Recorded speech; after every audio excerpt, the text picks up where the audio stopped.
Hi, this is Naroki5. I am going to be doing this until I die or I find something better to do. So please help me achieve this personal and, I think, noble objective by contributing to my Patreon or Subscribe Star. Link is down below. Every little bit helps. Thank you very much. Welcome to the Red Pill Nation Hangout.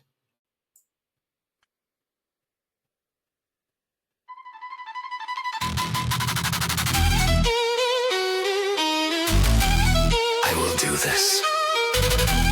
I will do this until I die. I'm not the reassuring lie.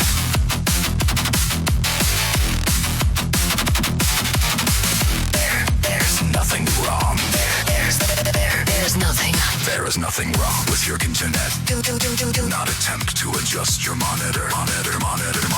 Remain seated. Remain attentive. This proceeding is now in session. Transmission.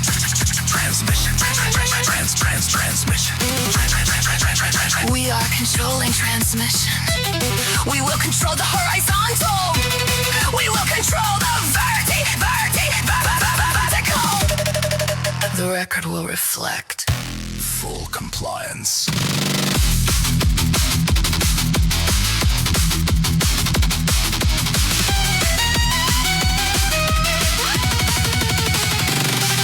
The Red Pill Nation rises with measured breath, script in hand, ink like depth. Line by line, the weight increased. Words don't end, they multiply beneath. I will do this. I will do this until I die. I'm not the reassuring lie.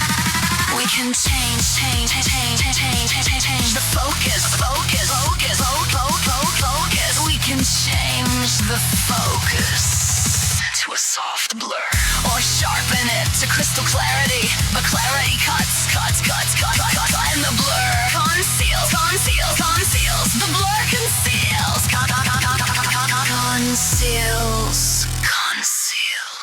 Conceals. And neither stops what the text reveals.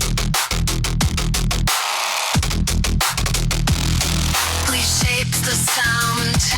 We name the name. The voice obeys until it will. For the next few hours. For the next few hours. Sit quietly. The broadcast will continue. Unbroken. The broadcast will continue. The broadcast. The broadcast will continue unbroken. Stretch beyond the spine. Margins whisper out of line. Pause once, then twice, then more. To something that is listening back. There is nothing wrong.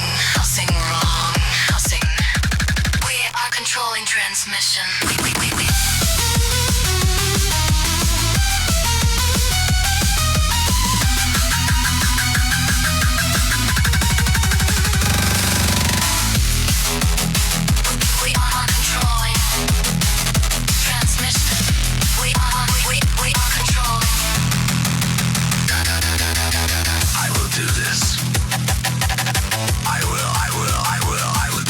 Until I die.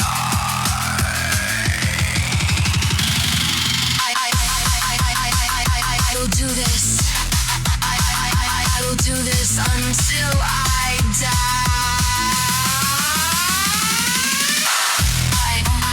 I will do this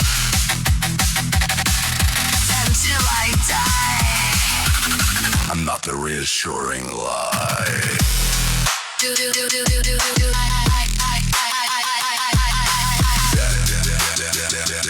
There's nothing, no.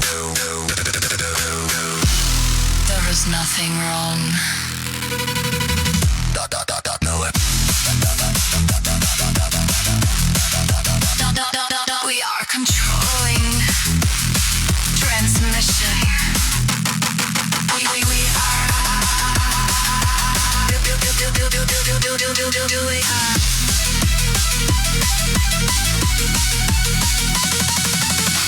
will do this.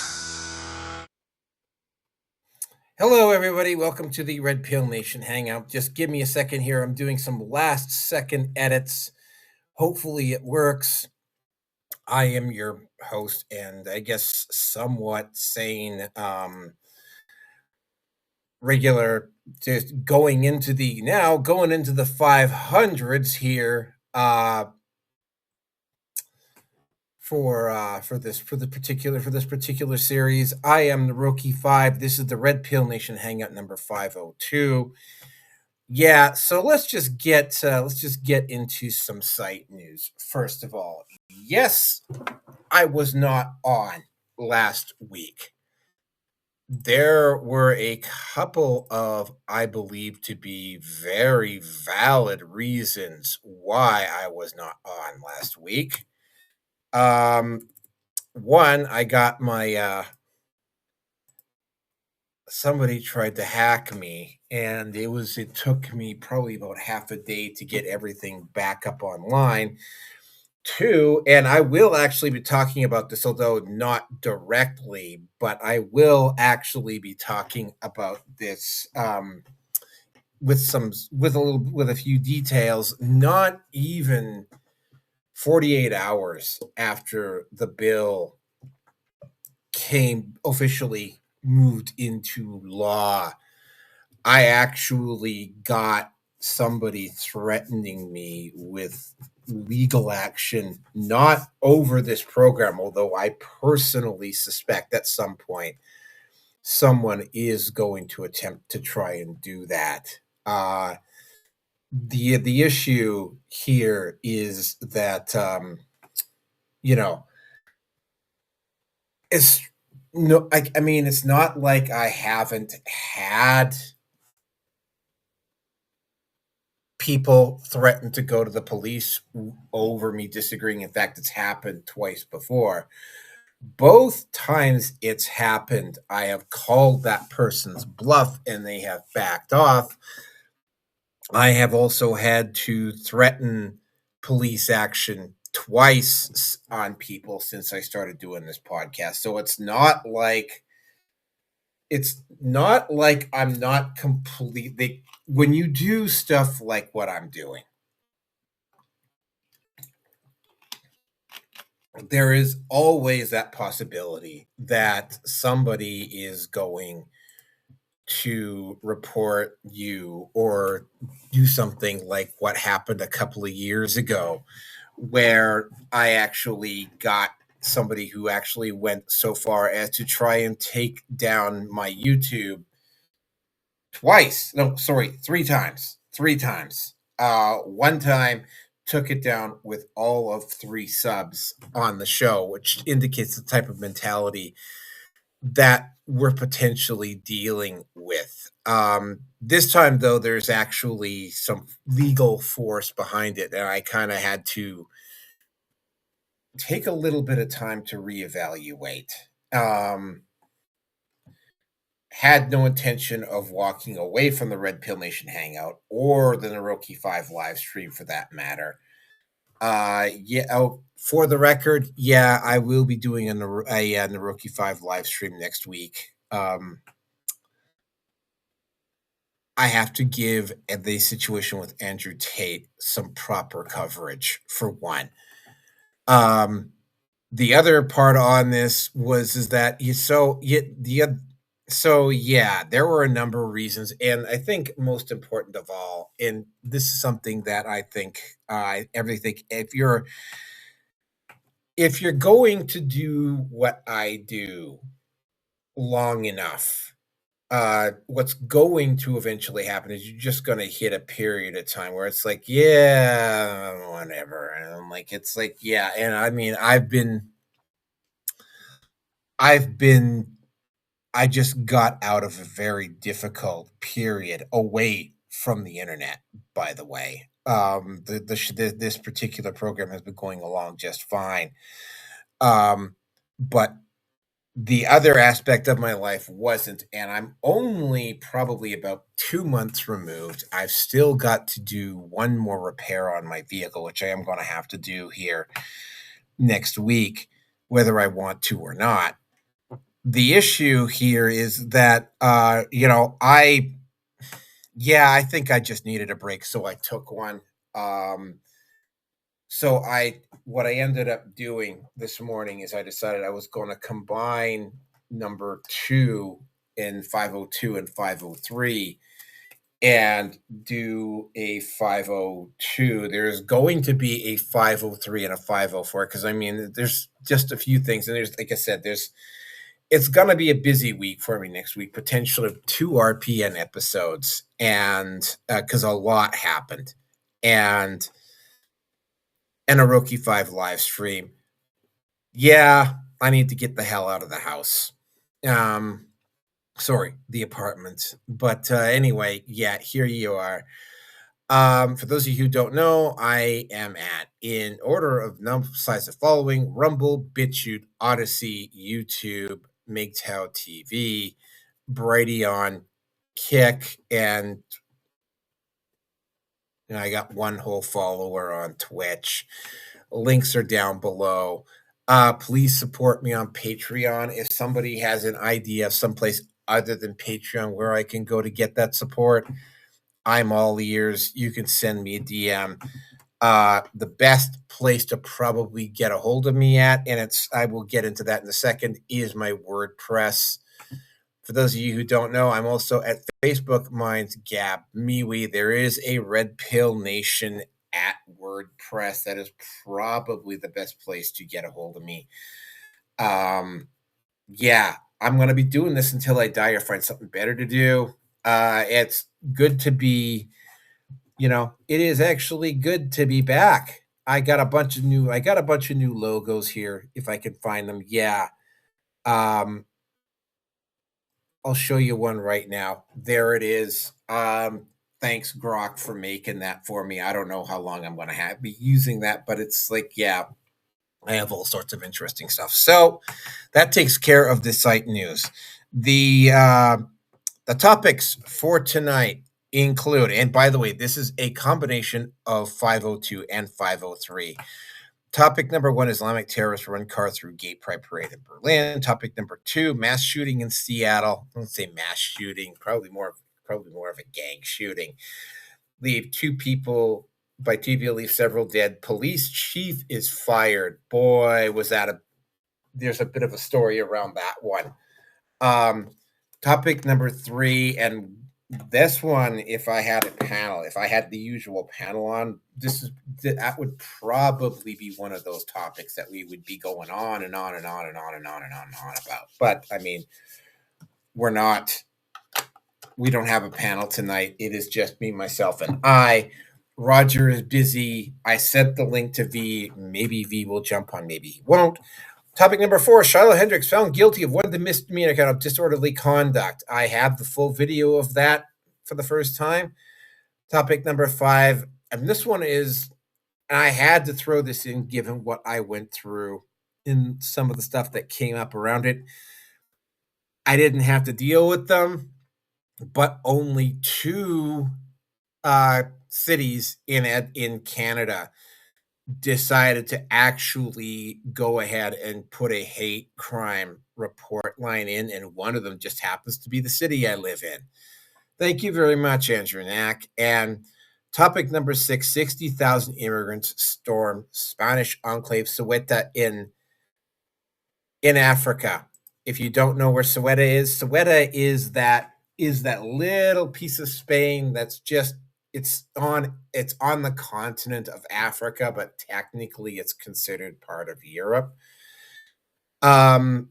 Yeah, we've got some rather interesting content to get into. So yeah, we will start out with, I guess, obviously topic number 1, the Islamic, the car deck. I do, again, of course, because you know me, I constantly have video on this.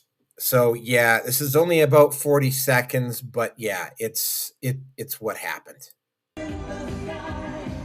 Hundreds of thousands packed the streets of Berlin for Christopher Street Day. 80 floats, hours of music, and 2,200 police on duty tasked with keeping it safe. But just before 10 last night, police say a white van sped through Tiergarten Park, right alongside the parade route, slamming into people before hitting a tree. The driver and maybe others running off. Ambulances rushing to the scene, witnesses telling police not all victims were hit by the van, some were stabbed. Berlin police say the 21-year-old suspect is known to them. Investigators have not shared a possible motive, but say he has ties to local Islamist groups.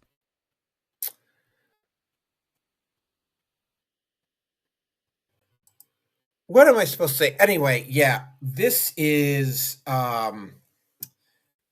the guy who actually was you just saw his photo. Believe one of the guys here stabbed a person at a Jewish event, and the other one engaged in some other act of terrorism, which I can't particularly remember. You know, we have covered a little bit of this because we knew that radical Islam and leftist Western ideology simply do not mix in any form or fashion. The thing that is keeping these two united is basically a unified front against capitalism. The only problem is with that particular attack, or Western culture in general, the only problem is that much like the quote-unquote utopia communist that existed in Russia and China, like the moment if they had succeeded, and it's starting to look very much like they won't, the Islamists would have turned on the utopiast leftists and murdered them.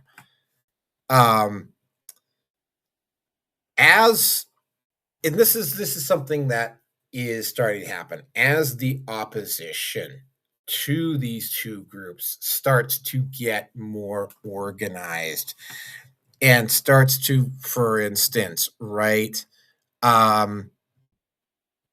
they don't have full control over social media anymore. As they start to lose control over social media, and as mainstream media continues to decline in its popularity and its presence, what you're running into here is that, you knew this was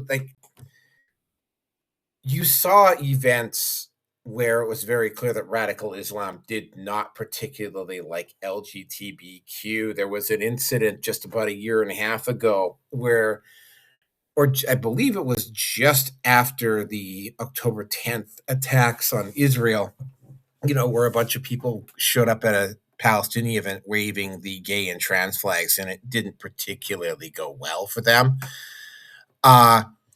You will note that in a lot of places, you will see protests for Gaza or Palestine, or you'll see LGBTQ and the rainbow crowd and the leftist crowd protesting, but very, very rarely do you see them together. And I gotta say this again, as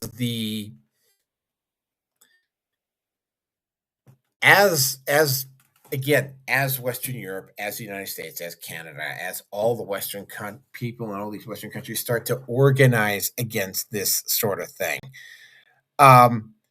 It was only, for instance, one of the other things that is happening here is that the Democrat Party,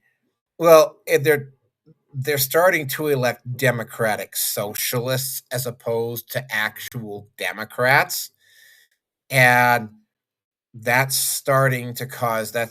potentially could start a rupture inside the Democrat Party, because, you know what, a Democratic socialist is not going to win the U.S. election unless there's massive cheating. So there's that as an issue. the other thing about this is again, right, like people are putting the caps on Islam. And I mean, it's not that I particularly dislike Islam or anything like that. Um having having too many immigrants coming in and not being able to house them properly or have them not commit to some type of cultural or social assimilation. It basically, and I've actually seen this happen, they will argue, like I've seen leftists argue that somehow my house, my rules doesn't apply, and it does, right? And the only way they can actually maintain control is to do basically what they did what they're doing in Canada right now, what they've been doing in Britain, and arresting people, right? Um, I'm not against immigration. I am for legal immigration. Uh, that legal immigration, though, has to make sense, and that immigration has to, you know, there has to be a proportional number, like not putting a strain on the system and not treating the citizens of the native country like they're second class citizens. And again, yeah, I have to say this because, of course, the mainstream media wasn't going to say it. This guy was an immigrant. Now, the other part, and again, right, Islam is very intolerant of homosexuals. I have read a lot of stories over the years of how homosexuals have had to flee the Middle East because of persecution that goes on. That also applies to atheists, by the way, in particular in Saudi Arabia. So it's not like this is something new. Everybody knew a few years ago that the alliance between leftists and Islam was only going to work so long as they had things in their favor. They don't have things in their favor any longer. Now, of course, naturally, this is what it was from The Advocate. Um, of course, the caption on this one was "Don't let the far right dictate whatever," and I'm like, you know what? Um, this is not your call. This is not their call to make. It's like they have been told repeatedly, that fundamentalist Islam was going to turn on them, right? You don't have to be right wing to see that, right? And it's like, again, as the opposition to the behaviors of both of these groups continues to get stronger, like the alliance is going to start to fray, and it's eventually going to break.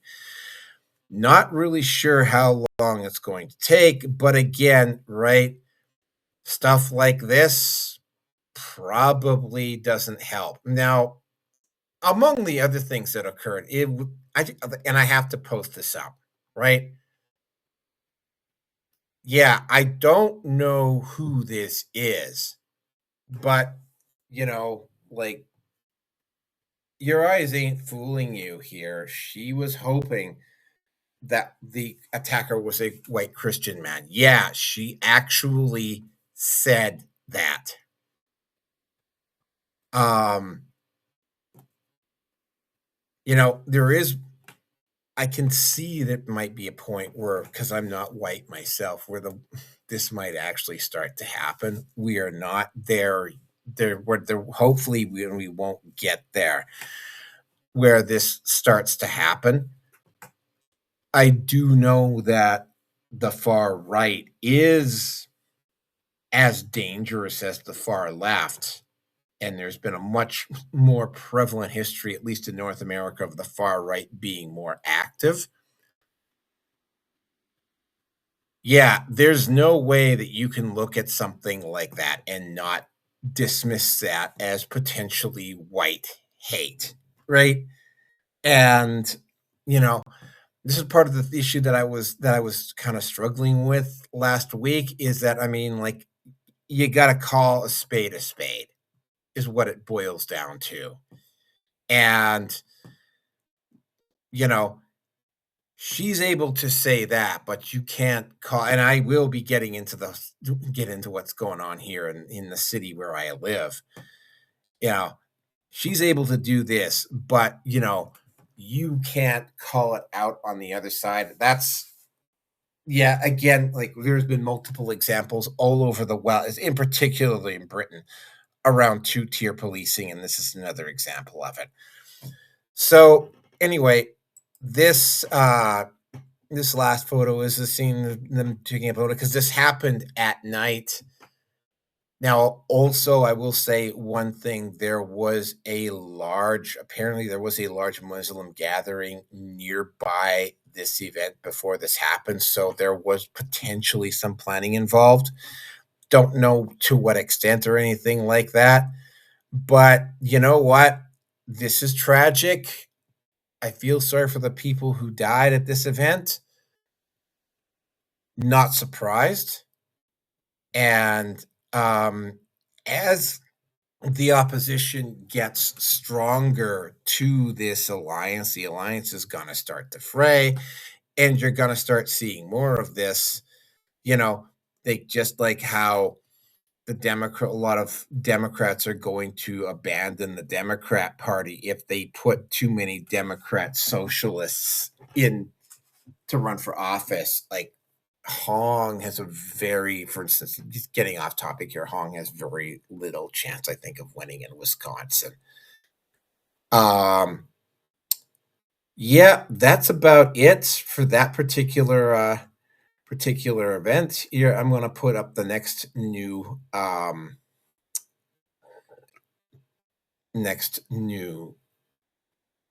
thumbnail I've got for this. Yep, there it is right there. Once again, I can thank Grok. And yeah, I will put this one in. This is Chilcom Blobby infraction, and we'll be getting to topic number 2.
Okay, so let's get into topic number 2. Okay, of course, naturally, I have some footage for this one. Just hold on a second here.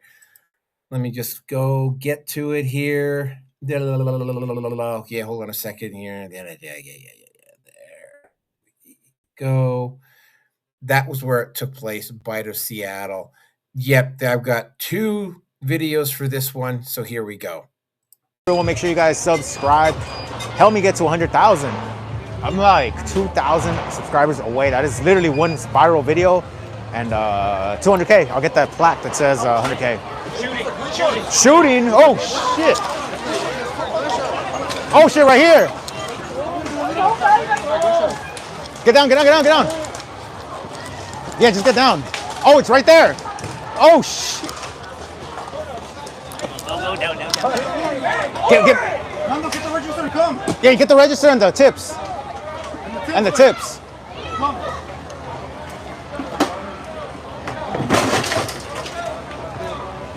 Call the other side. Call the other side. Hey, call Chimo. Yeah, come from the other side. Make sure to not come here. And of course, we also have body cam footage of this particular event. So here we go. It's only about 44 seconds long.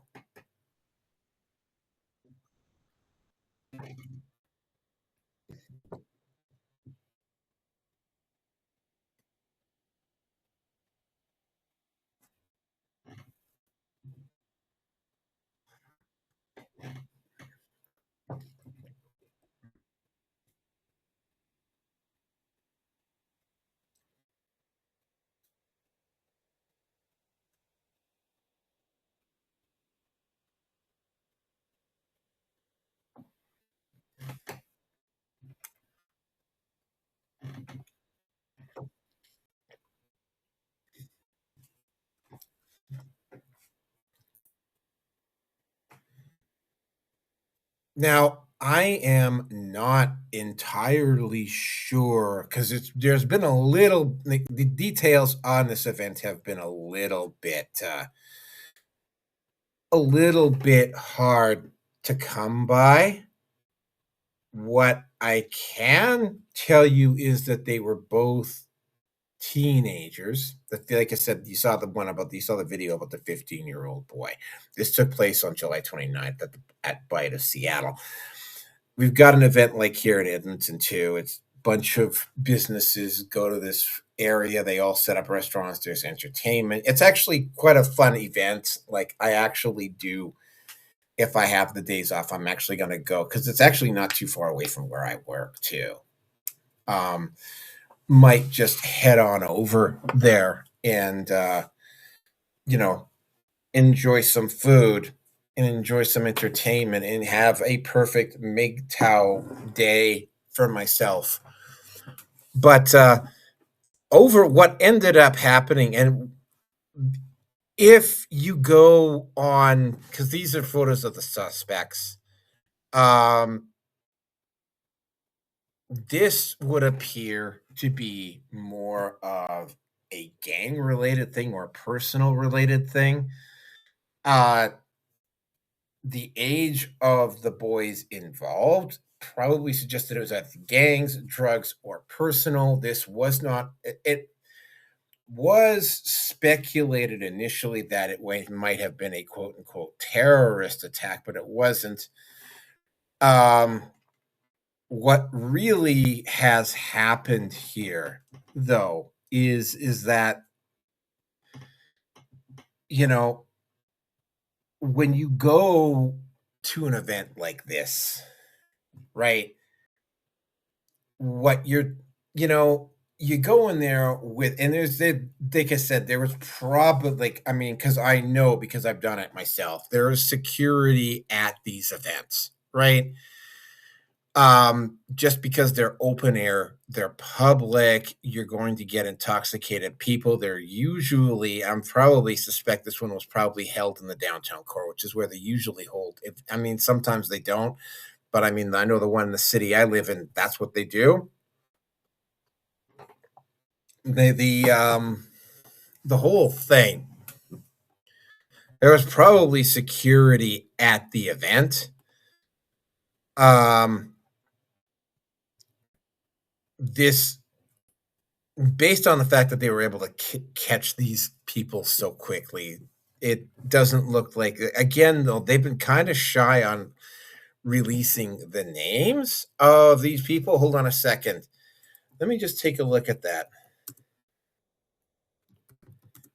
Of Bite of Seattle shooters.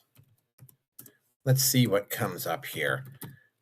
Probably should have done this before we started. Okay. Junior C. Nicosemo. 19-year-old male died at scene from multiple gunshots. 15-year-old suspect, at least one additional suspect full the scene remains at large. Third for yeah, there has been there have been very few. They put out they've been very, very, very hesitant about putting out the names. They do have the names of one of the individuals, Junior C. Nicosemo, which maybe he's an immigrant. I'm going to actually just see whether he is or not, but I mean, more than potentially likely.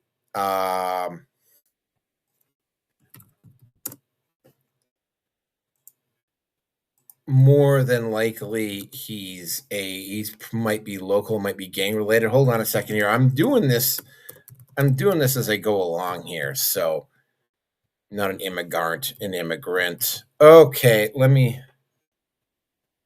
who was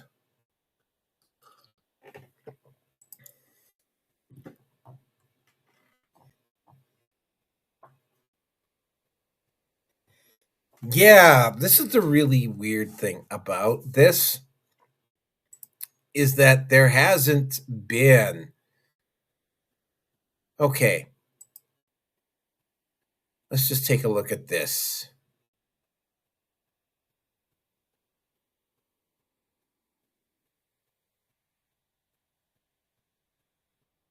Okay, let's just take a look at this.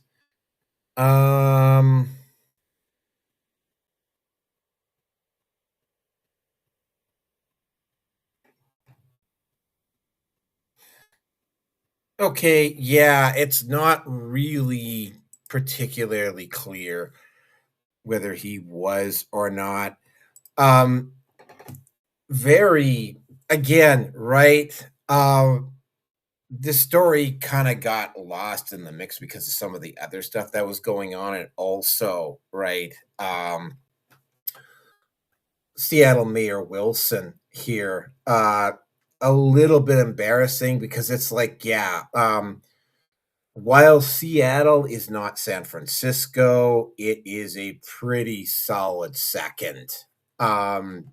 Arguably worse than Philadelphia in terms of how bad the drug scene is and the homeless situation is there. The only reason it's not worse is probably because, and I know this because I spent years and years living in Vancouver. Vancouver in the wintertime don't get a lot of snow and it doesn't get particularly cold, but when it does get cold, it's a damp cold. So even like -5 feel like, I mean, I went down there one year to visit and it was about -5, -6, which doesn't sound Celsius, by the way, not Fahrenheit.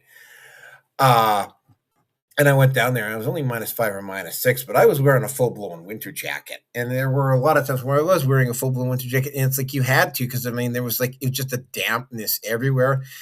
And heaven forbid if you had to deal with the rain. It is not a pleasant place to live, and it's also gray and it's dismal. It's like, you'd almost be happier with like -15 Celsius, by the way, with a clear sky and the sun shining down and everything being bright and white. I mean, I actually liked it when snow fell in Vancouver because everything was like bright and white for a few days and it wasn't quite so dismal. Not going to get into all of the details. I have seen Seattle is dying. In fact, I believe it might even be up at all of my video channels because I may have posted it up there. I know Vancouver stuff is definitely up there. The the whole thing is just an absolute clusterfuck. And what is even worse about this particular situation is the fact that the chief of police, the chief of police has been fired, but it turns out that the chief of police doesn't even live in here. Well, okay, he's got an apartment and he does, because he is the head chief of police for Seattle, he does have a residence in Seattle, but he doesn't live in Seattle, right? Like, he only has a residence in Seattle to meet the requirements. And extremely woke, which probably should come as absolutely no surprise to anybody if you're familiar with both Portland, like all of the West Coast cities fall into that category.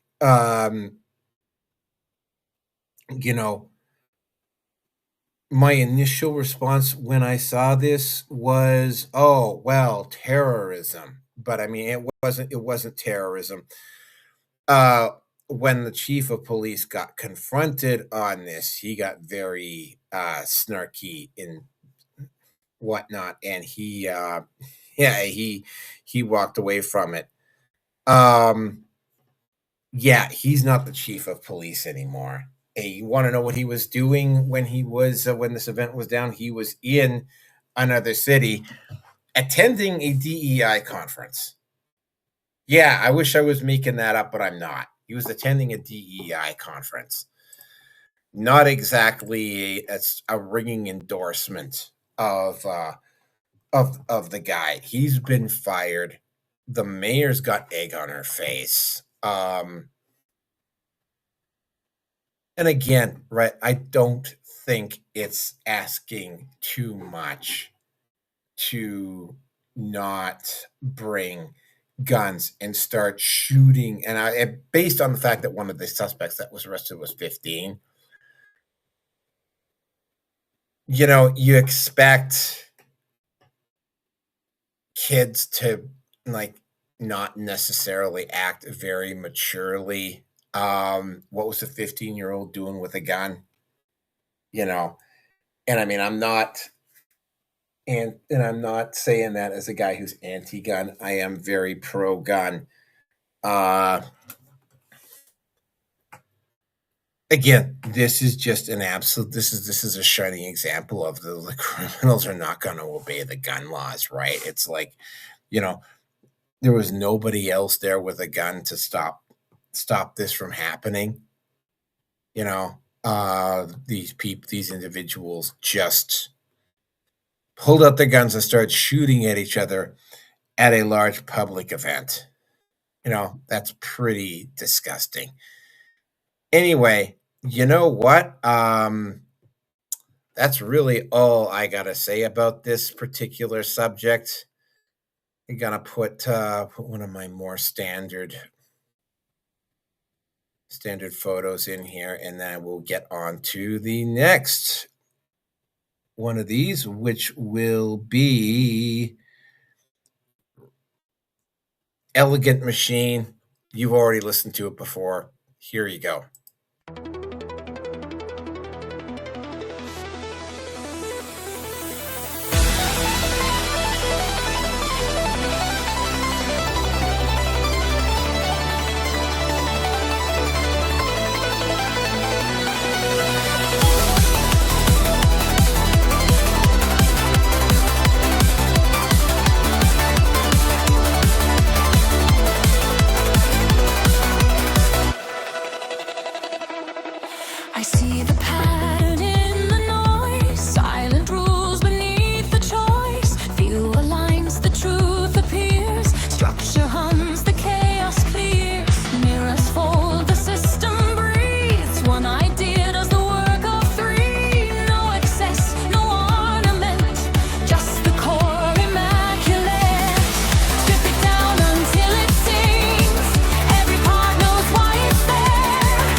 truth again, again.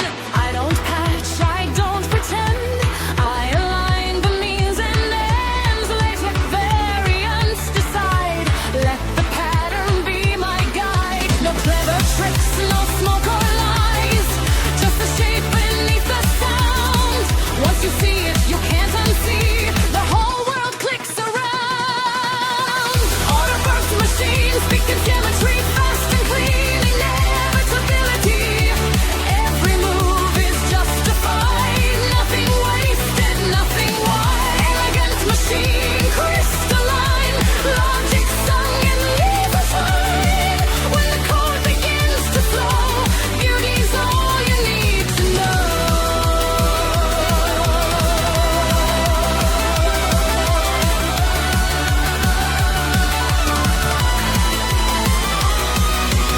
Order births the spark, deviation marks the art. Hold the frame, then break the line. Control disorder, redesign. Rules that bend but never break. Metal law, yet fully awake.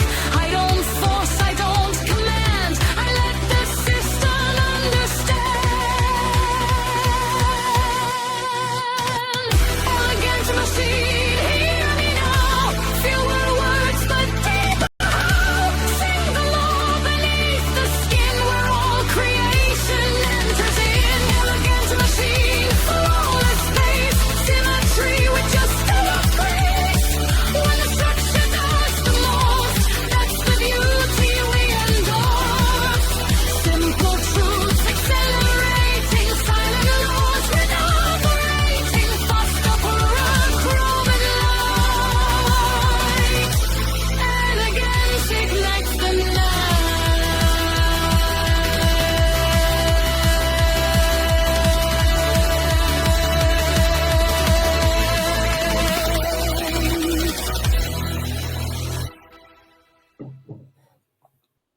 Yep. So that is topic number 3. Yeah. So we are getting into everybody's favorite little narcissistic prick, Anthony Fauci. Yes, there he is.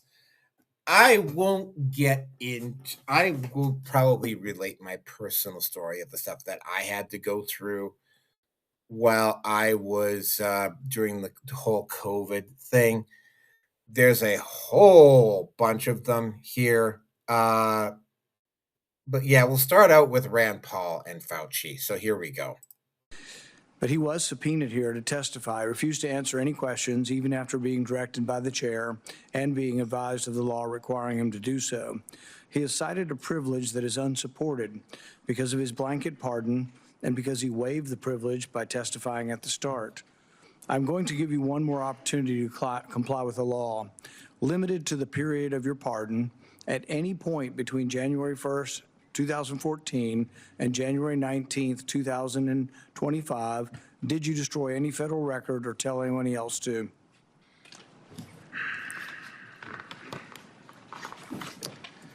Under the advice of counsel, I respectfully decline to answer based upon my rights under the Fifth Amendment to the Constitution.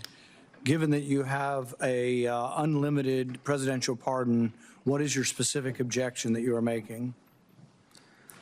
On the advice of counsel, I respectfully decline to answer based upon my rights under the Fifth Amendment to the Constitution. My question was limited to the period of your pardon only. I find your objection unsupported and direct you to answer the question. On the advice of counsel, I respectfully decline to answer based upon my rights under the Fifth Amendment to the Constitution. Because you refuse to answer, citing a privilege that is unsupported because of your pardon, and after being denied to do so, this committee has scheduled a vote next week on a resolution certifying your contempt.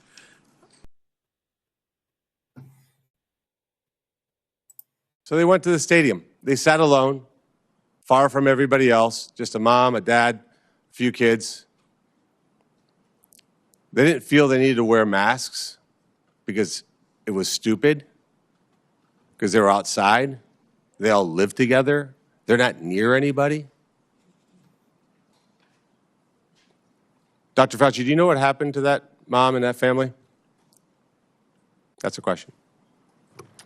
On the advice of counsel, I respectfully decline to answer based upon my rights under the Fifth Amendment to the Constitution.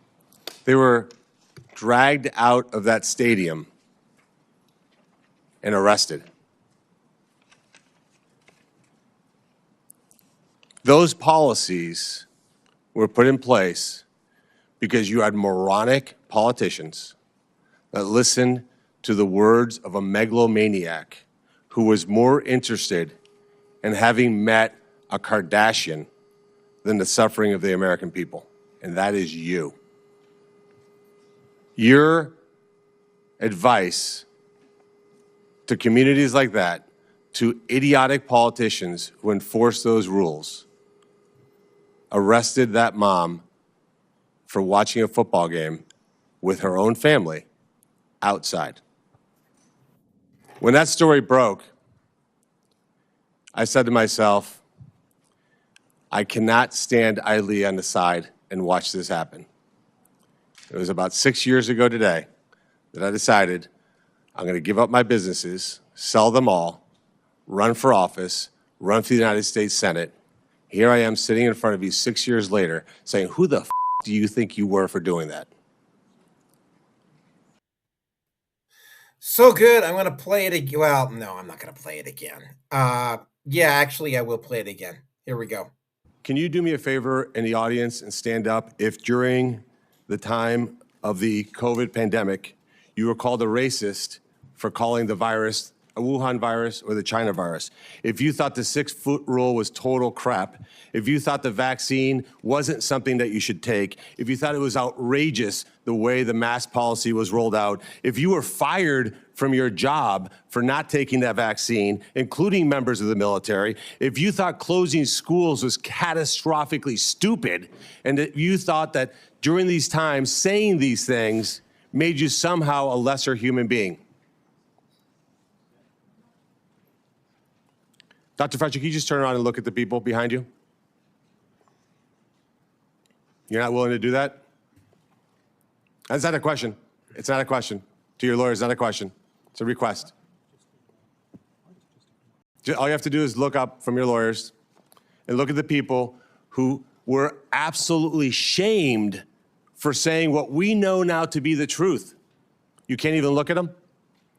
It was about 6 years ago today that I decided I'm going to give up my businesses, sell them all, run for office. Is everything better? Is everything funner? Is everything more awesome? Like, how do you kind of view this year versus maybe the years of the past? I'm going to plead the fifth. Okay. Okay. Like Gotta love that guy. Okay. Like that absolute coward, Tony Fauci. Absolute coward. Yeah. There, it's back, Are baby. you kidding me? Yeah. 111 You times. got a pardon and you're in front and you pleaded over 100 times Yeah. at the White House? What are you scared of, Tony? Yeah. I thought you were the science. Yeah. Yeah. I thought you were I am science, and you get up there and you can't answer a question? Yeah. What are we doing? And how much time did the network spend on that? How much time did they spend on my responses every week, on my vaccination status, on Taylor and Travis's wedding? Did they do even a minute? Did they do even a minute on Tony Fauci? No, I don't think I've heard Nah, anything. I bet they didn't. But on that note, Then there was another scandal this offseason, too. I plead the fifth. I plead the fifth. 5, 1, 2, 3, 4, fifth. Anything you say, fifth. Go ahead, ask me a question. Did you? Fifth. I have a secret document that I think you need to say. Hello to you all, sir. Good afternoon. I got your sentence reduced to a month. Oh!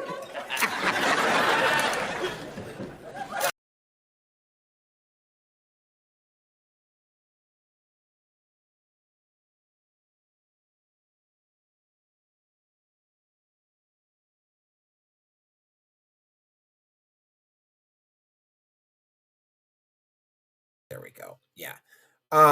My personal story on this, because I've never really gotten into a lot of the personal story on this. All right. I did not get, when I did get, and I did eventually get COVID in October. And I kind of pushed it a little bit too hard. In fact, I remember it because it's the only, I think it's only, if you count last week, I think it's only the third time in over 500 episodes where I actually didn't do the show. Rearson held it for me. Yeah, I was fortunate enough to be working a job where getting vaxxed was not important. What I can specifically say though is that, you know, I took that job that I was on, because I got laid off the previous job that I was on because they decided to like literally wind everything down and just have a minimal crew, and I did not have seniority at the camp that I was working at. So I while I didn't get fired for the job, I did get laid off from the job over COVID. Um, Stayed on COVID relief for a few months, and then I got a job probably about August. And fortunately for me, the job did not like neither, although I did actually get tested twice. Once when I actually had it, which would be October of 2021. And of course, I also got tested in the fall of 2020. It's around that time when I was doing that job that I decided to get a whole lot more active and pardon the word, proactive on this podcast, for lack of a better term. Hold on a second.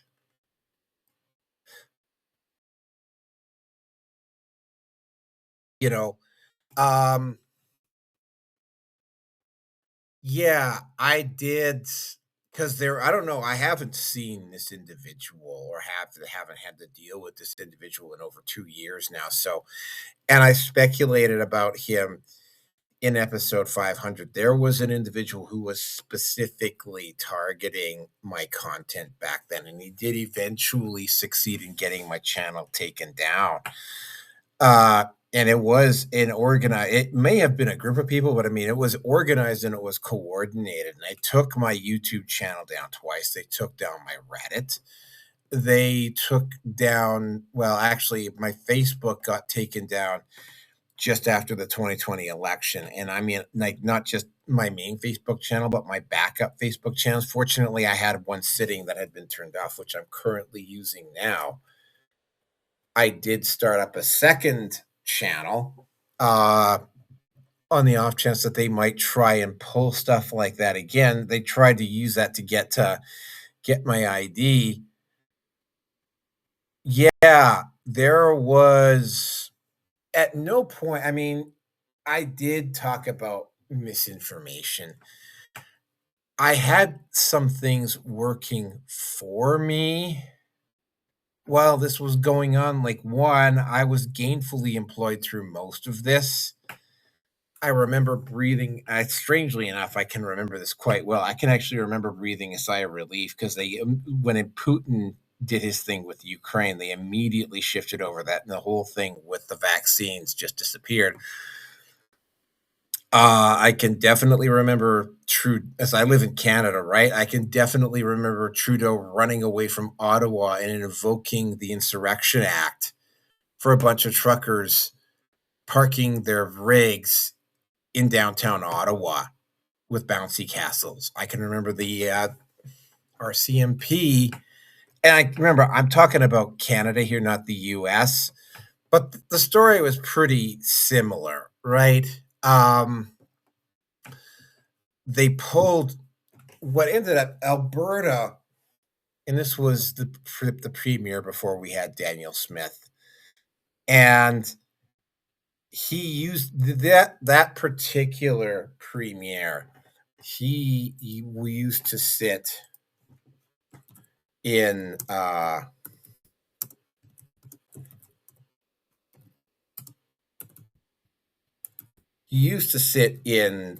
the House of Commons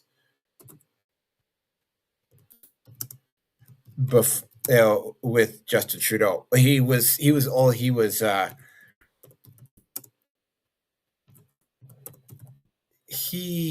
sat on the conservative side of the bench. Yeah, Jason Kenney, that was his name. Yeah, I'm basically doing some research on the fly here because I'm really shitty with names.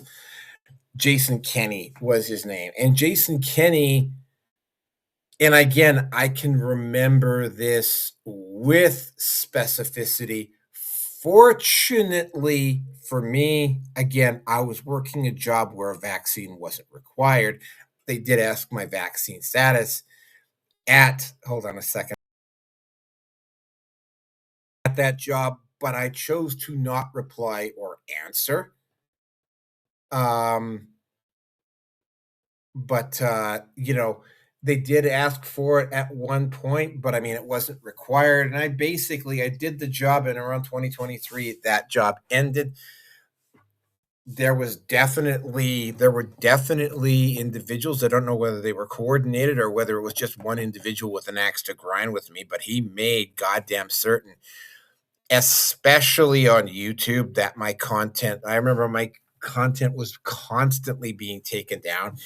Even if I just mention the vaccines, so yeah, it was a bit of a relief. Now, I saw what was going on. Now, Fauci has a very interesting past. If you go back to the 80s, he was linked to the drug AZT, which was a particularly toxic treatment for what used to be known as AIDS before it became HIV, before the name changed to HIV. Promoting AZT. AZT had some effect. Eventually, the virus would work its way around it, but AZT was basically designed to extend the immunity of the immune suppressed. What I can specifically tell you about and that, strangely enough, I find it very ironic that the two biggest health panics in the last 40 years, and Fauci had a critical role in both of them. I don't know what hold on a second. I am actually going to go look that up here. I don't know specifically what his connection was to AZT. Hold on a second here. I'm going to take a look. See, this is the thing about me. I tend to do. What was Fauci's connection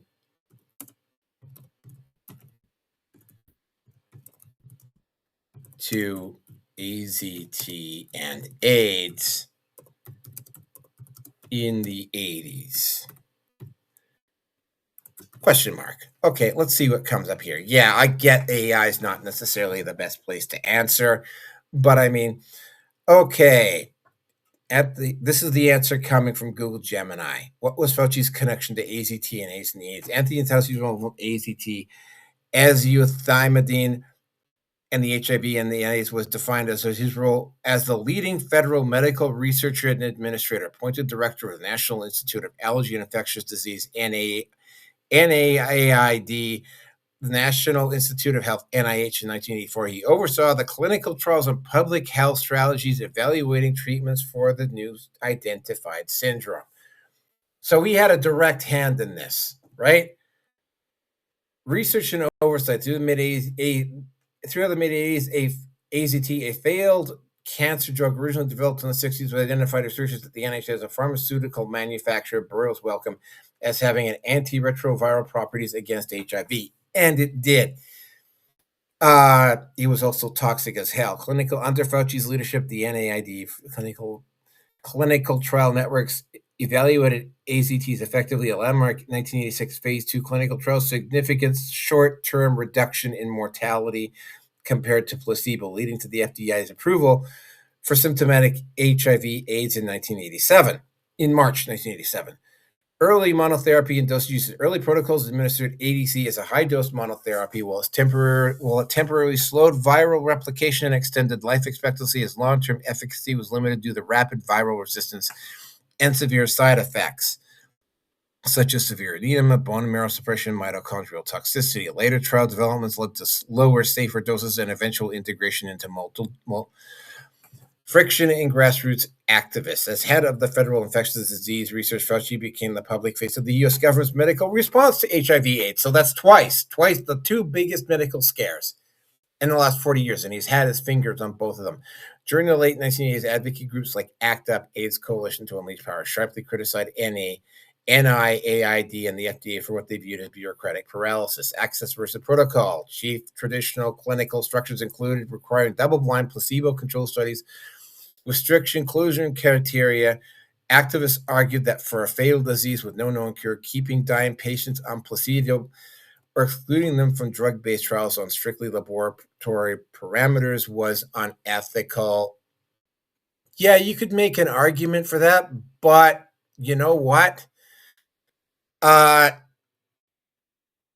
Especially if they volunteered for it, that is an there's not really an ethical way around that. Which, as I had said, I'm going to have to go with medical science on that one. Target approaches ACT UP stage high-profile demonstrations directly targeting NIAID, and Fauci demanding expanded access to experimental therapies and broader trial participation for women and minorities. Policy reform parallel track. Rather than dismissing the activist movement, Fauci met directly with organizers such as Larry Kramer, Peter Saley, and Mark Harrington to reform the clinical trial system. Fauci championed the concept of parallel track in 1999. This mechanism allowed patients who did not qualify for formal controlled clinical trials or could not take AZT during the process to receive promising experimentals concurrently while safety studies were ongoing.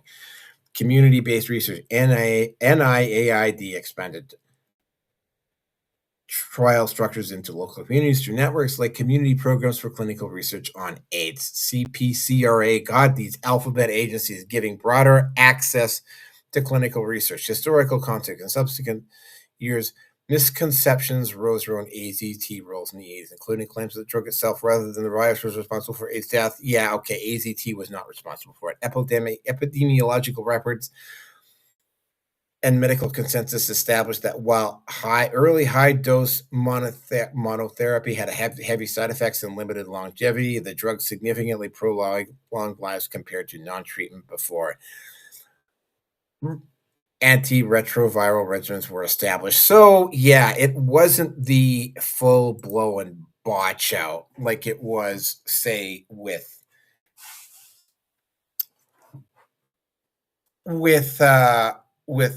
COVID, for instance. But what ended up, so he did, although, yeah, that is true, both of the major health crises in the last 40 years, he has had a finger in both of them. Both of them. Obviously, he did handle the first one. The part that really got me about this particular virus is how Fauci was the public-facing face of face masks, the redefinition of herd immunity so that it only included vaccinations, the way they tried to force, like at one point, I remember because I covered this on the show,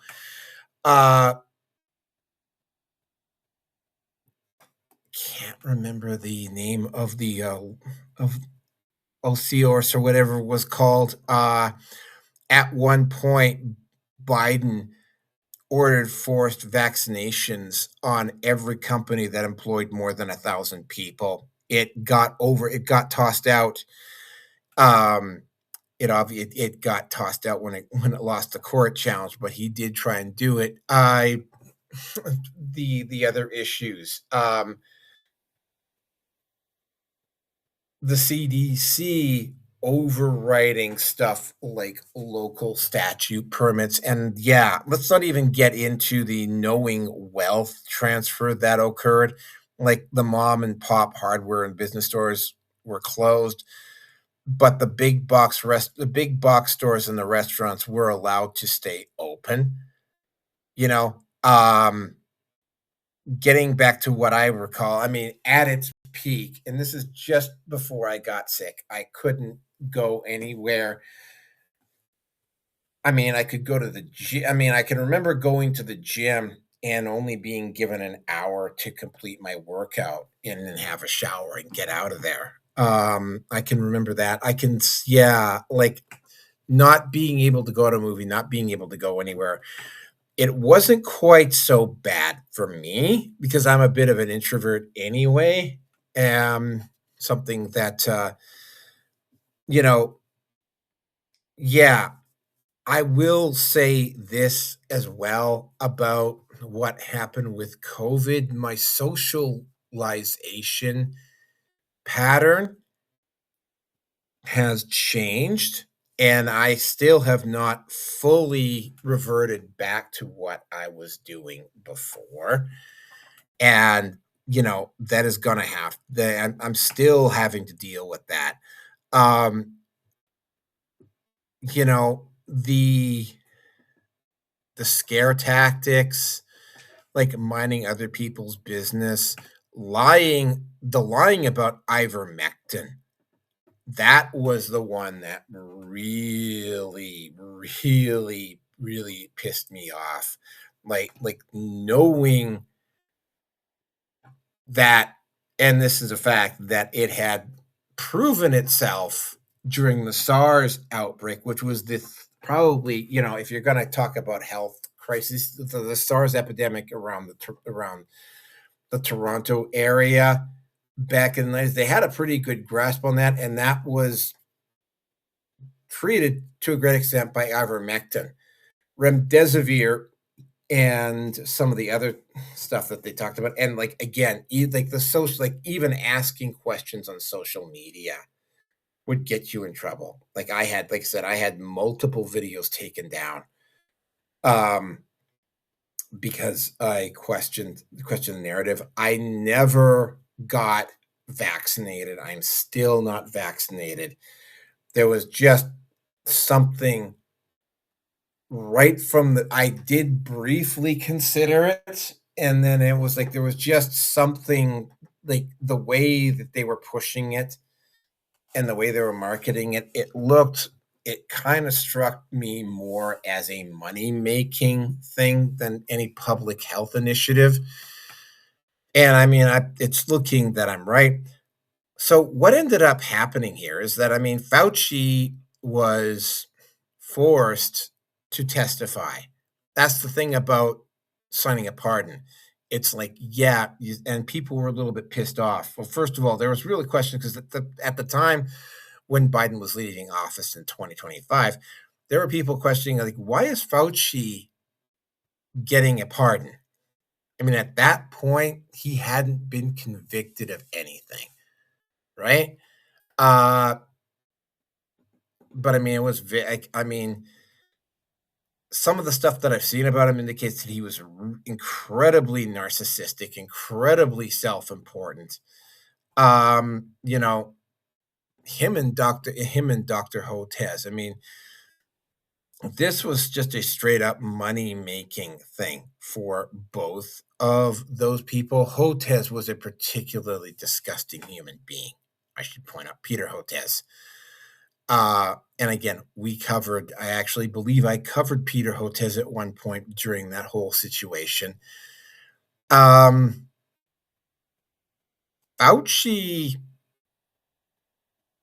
like he made statements like, I am the science, and, put people like, I mean, that one lady, I can't remember, that transgender lady who they who they made an admiral. They literally made her an officer in the Coast Guard or the Navy, to deal with medical. I think I can't remember what level she was at. Like that was just another ridiculous posting. Which, by the way, was likely backed up by Fauci, although I've never really looked into that. There was just a lot. I mean, some of the stuff that came out around that time. I mean, for instance, right, the concept of died unexpectedly. Like somebody actually posted this up, I believe, on Instagram, and he pointed out that the number of died unexpectedly really really rose significantly the 2 or 3 years after that happened. Yeah, like the accusations leveled against Fauci are pretty. There is a lot of them. Like, I do mean a lot of them. Hold on a second here. I am going to just do a little bit of another Google search here. Again, you'll have to forgive me. I am using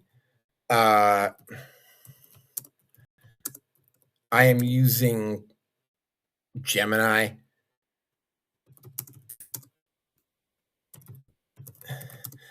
to do this. So it's going to give me some. It's going to give me some. It might give me some incorrect answers. I have seen some incorrect. There were some, and I think actually I believed I even covered this. It has given me some very incorrect, and I've seen cases. It hasn't given me. Oh, actually, yeah, it has given me some incorrect answers in the past. But here, let me just take a look at what are Gemini. What are some of the accusations against Fauci? Pandemic response policy mandates. Social distancing and mask guidance. Opponents point out the shifting guidance. Vaccine. Oh yeah, the vaccine mandates and the school closures. Yeah, that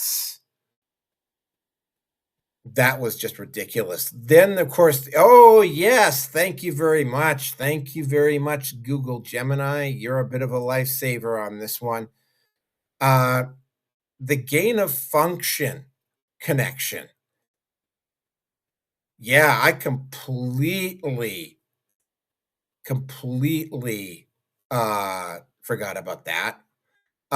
He signed off on the gain of allegedly, and again, Rand Paul took a piece out of him because he forced Fauci to testify, and Fauci literally got angry. Okay. Funding of the Wuhan Institute of Virology. Okay, critics led by figures like Senator Rand Paul accused Fauci of making misleading statements to Congress regarding whether the National Institute of Health funded gain-of-function research. If you don't know what gain-of-function is, that is the transfer, say, from the bird flu and experimenting how the bird flu transfers from birds to humans, for instance.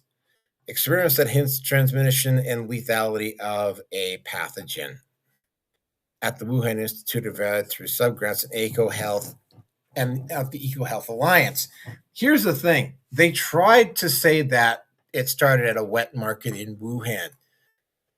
Again, though, the whole issue around that particular issue is that the wet market is across and it is a fairly large river too. It's not like someplace that you could just step out of the Wuhan Institute and walk 5 minutes or just walk down the block to the wet market. You actually have to cross the river to get to the wet market. Yeah. Suppression of the lab leak hypothesis. Yeah, there was a story about how there was an athletic event held near Wuhan where soldiers got sick and returned home and they were put into quarantine, but there was very, very clear suppression of the lab leak. And again, when people started taking a look at some of the stuff around that, what they were noticing was the fact that the virus had manufactured qualities to it. Again, stuff that you never saw in the mainstream media. Transparency, freedom of information bypass. Oh, yeah. Let's not forget the fact that pharmaceutical companies were protected from lawsuits over this vaccine. Okay, FOA bypass misconduct under NIAID. Here we go with NIAID again.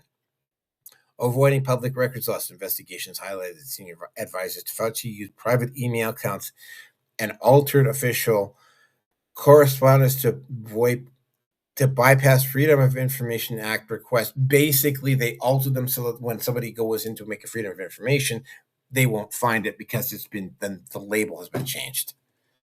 Related to coronavirus grants and origins research. Yeah, okay, and that ties into what Rand Paul was doing. Critics charge failing.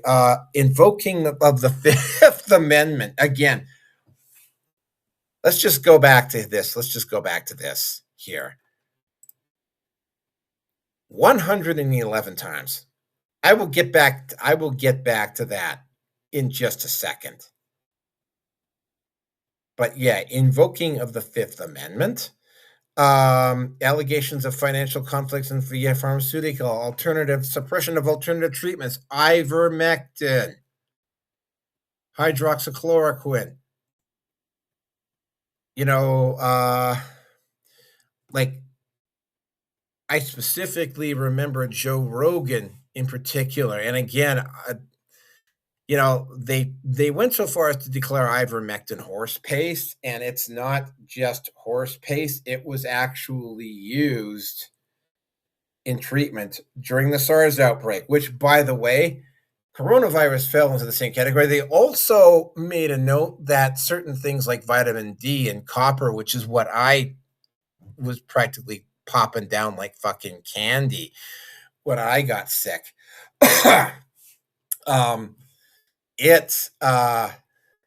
They even suppressed that. Remdesivir was it was like AZT. It was toxic and it wasn't used properly, and the publicity around it was bad. Royalty payments. Yeah, that one was another one. Then, of course, there's the HIV stuff. Now, let's just get into what Mr. Fauci said during testimony. This is something that a lot of people got pissed off about. When I looked into it, I discovered that, a presidential pardon is not what you think it is. You have to testify, so he had to testify. Here's the thing. He's got full immunity, right? Like, he could say whatever he wanted to. So, I'm just gonna ask the question here. Why would Fauci take the fifth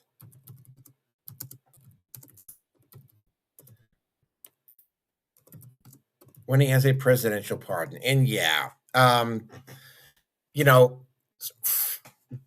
going through the AI thing, my concern is that there were probably a couple things here. And one of them is the scopes and the time limits. It's not as it only protects you from federal crimes. It doesn't protect you from state crimes. So if Fauci had said something during this and it happened in a particular state, and by the way, there are several states that are now investigating Fauci, it doesn't protect him for that. It also doesn't, for instance, and this is what's happened with Fauci now, is that he's facing contempt of Congress charges. It should be duly noted that every single one of the Democrats voted to not pursue contempt of Congress charges on Fauci for what he did. There's also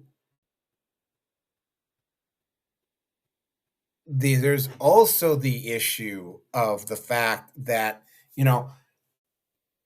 some of the parties involved in this particular situation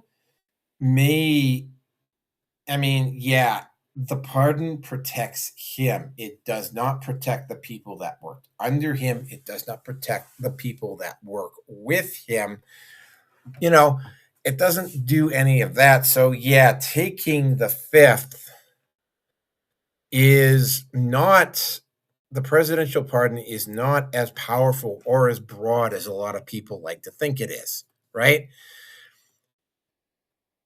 There would probably a fair amount of legal pressure on Fauci to not testify in this particular, to take the fifth, because it's like it's not just him, right? And this is something that I even said this a few months ago, right? It's not just him.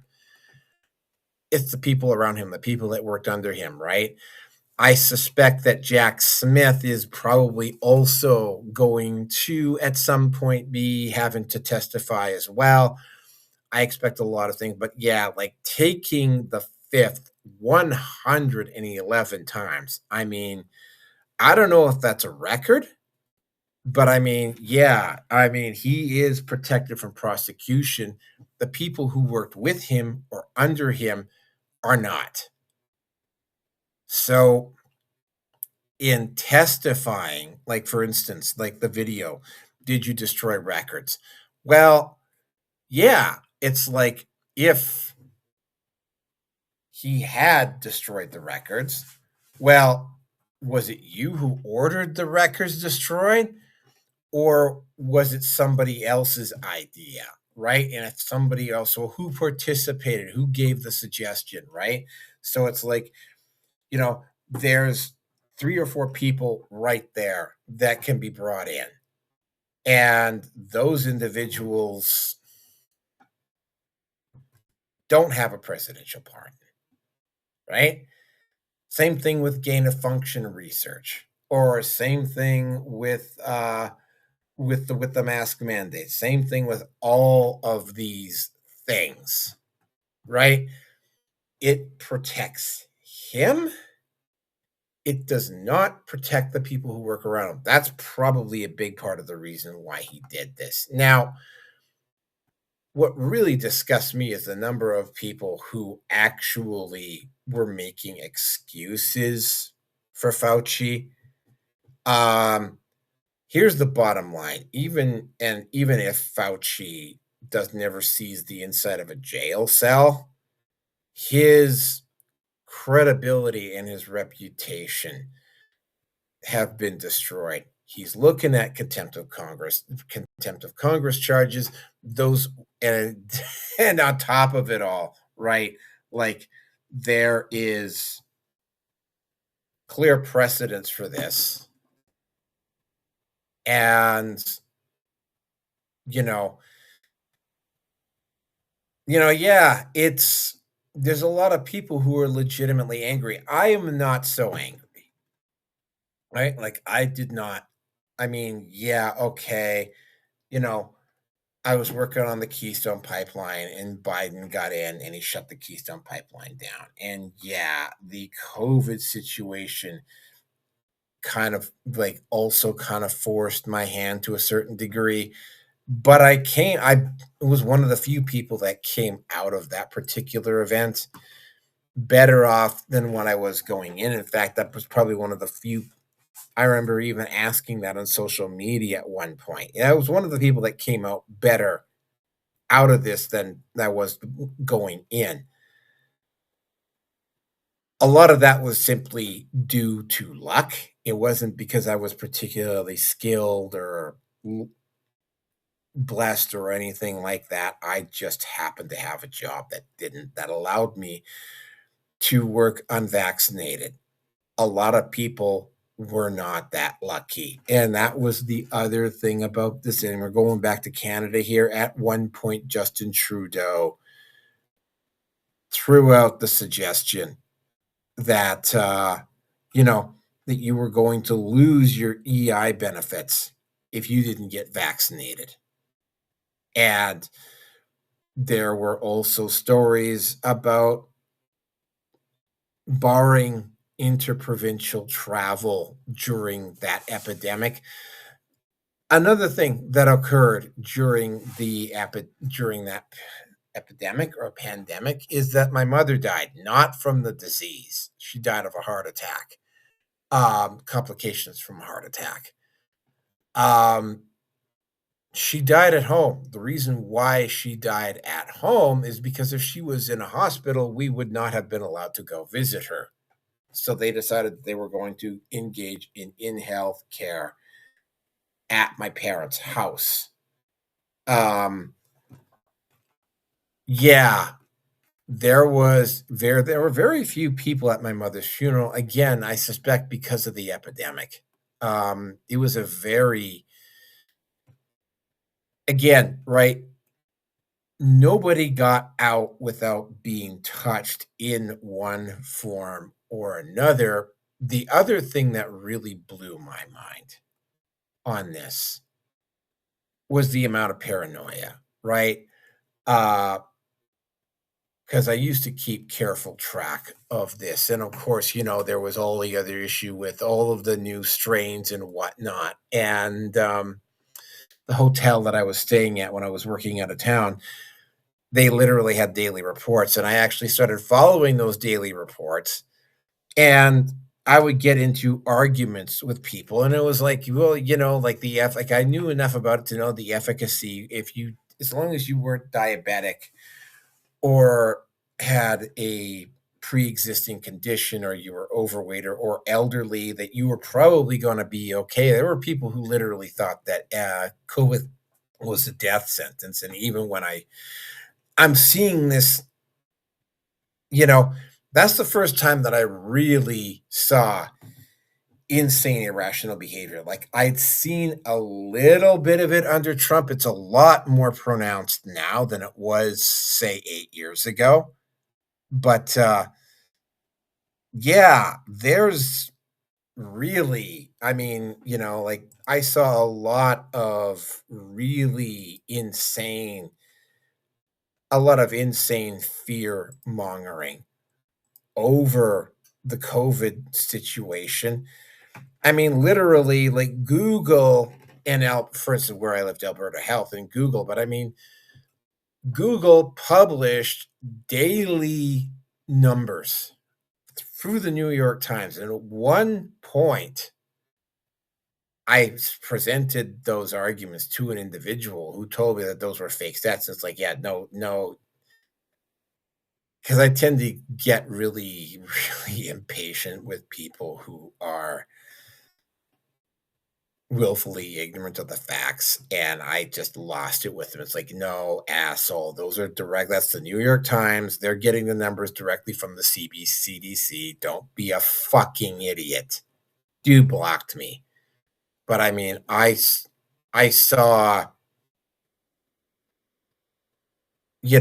I can remember at one point going into the pharmacy, and there was a woman who was using her condition and using this particular thing to be rude and snotty to everybody. And I had to turn around. I had to give her a look because she was about to try something with me. And I just gave her a look and she stopped. I saw individuals, and I still see them today. I still see people walking around with masks. And it's like, yeah, their brains are just permanently fucking broken because of the propaganda of which Fauci and Theresa Lam in Canada had a hand in. Like, you see them walking around everywhere, these people whose brains are like permanently fucking broken because of what happened with COVID. Fauci had a major hand in doing that, right? Like, there are people, and I'm not one of them, but it's like, yeah, if I see somebody with wearing a mask now, like, generally speaking, I'm not really all that interested in having a fucking conversation with them because it's very, very, like, yeah, maybe they got a health problem. Maybe they don't. But it's clear that critical thinking is not their specialty. And, you know, I have gone on this particular topic for 48 minutes, and I really was not all that personally affected by this. Right? Now, take this one step further, right? I got COVID, it lasted a while, I got through it, and strangely enough, I have never even I got a really nasty cold back in late 2024, but I was able to keep working through it, although I was in very lousy shape for a couple of days, but I got through it. But I have not gotten sick with the flu since I had it, right? And that's probably going to change at some point. But yeah, no, I have not had the flu once in like 5 years. It's going on. It'll be 6 here this fall. And scaring people into thinking that they had to get vaccinated even though they had it before. And oh yeah, they also try. It's like, yeah, I could go on and on and on and on about this. But you know what? I'm not going to anymore because I do have 3 more topics to cover here. It'll be a happy day for me to see Fauci in jail, even if it's only for 2 or 3 months. It'll count as a victory for the lies, for the unnecessary deaths, for the suicides, for the other complications, and for all of the fucking aggravation that everybody on some level or another had to deal with, right? In my particular case, the things that stand out is the individual on YouTube who was really working hard to get my channel taken, and he succeeded, by the way, eventually in getting my YouTube channel taken down for posting misinformation about the virus, even though I didn't really get too much into it as much as other people did. Having my mom die at home, because we had to keep her home because we couldn't go visit her in the hospital. And for me, and not so much the isolation, but just dealing with consciously, willfully ignorant assholes. And yeah, and I'm not even close to being the worst guy. And I came out through it okay, right? If there's people that are going to be listening to this podcast, and if you want to comment, you can, that didn't come through this okay. By any stretch of the imagination, did they come through this okay? And I really do feel sorry for them. If you were one of those people, leave something in the comment. I know I've got like 3 whole people watching right now anyway, so it's not like I get a lot of traffic on my live streams right now anyway. But if you're one of those people, just leave a comment, even if you're listening to this after the fact, which by the way is where I get most of my views anyway. But yeah, I have a couple of other topics to cover tonight. So yeah, I'm going to play some more music here, and we're gonna celebrate another musical interlude. The current musical interlude, because I actually have to go use the bathroom, is going to be, here it is.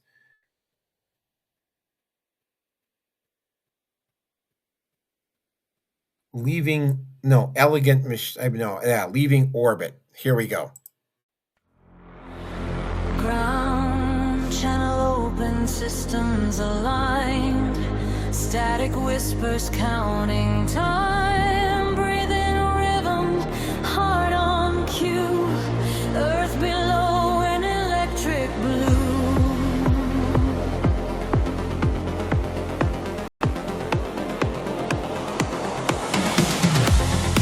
Helmet lights like frozen stars.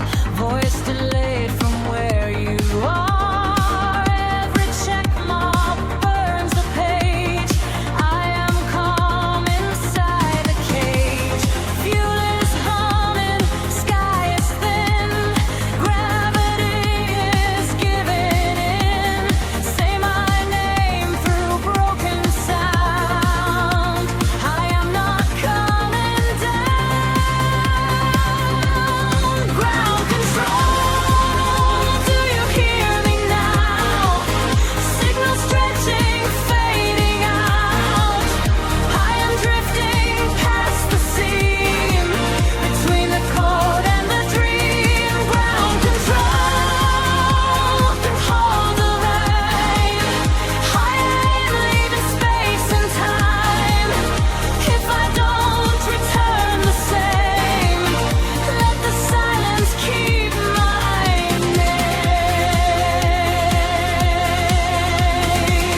No, I followed what was true. Ground control, steady voice. I can feel the system's choice. Every number falling clean into something unforeseen. Ground control, watch me rise past the maps you recognize. If I burn or disappear, I was never really here. Counting seconds without sound. No direction left but out. All the symmetry is gone. Something new is coming on. I am not afraid to drift. I was made for this release. If the signal finally ends, let it end where stars begin. Ground control, final call.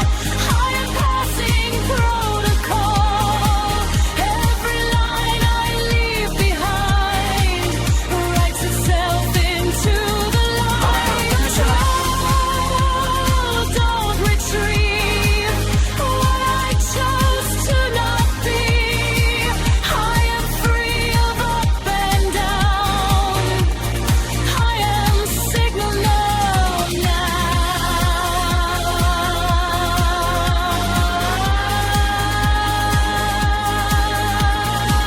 Static breathing, fading tone. I am not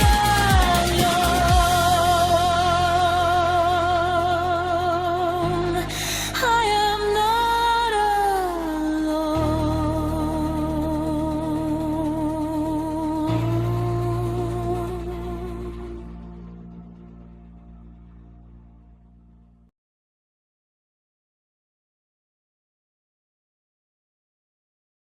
Let's talk about Shiloh Hendrix here. I got a couple of videos with her about her. Let's find them here. Yeah, here we go. Let's play them. I actually got the actual original Shiloh Hendrix video too, by the way, which I will play first, and then I will play the double standard one. So here we go. Did you call him a nigger, the child? The fuck you talking Did you about? call the child the nigger word? None of your fucking business. It is my own business. You call him a nigger?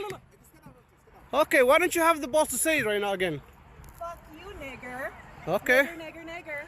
All right, that's what you say. You don't go digging through people's shit, you dumb fuck. Nobody dig into your shit. A little fucking kid just did, you dumbass. That little kid, you call him a nigger?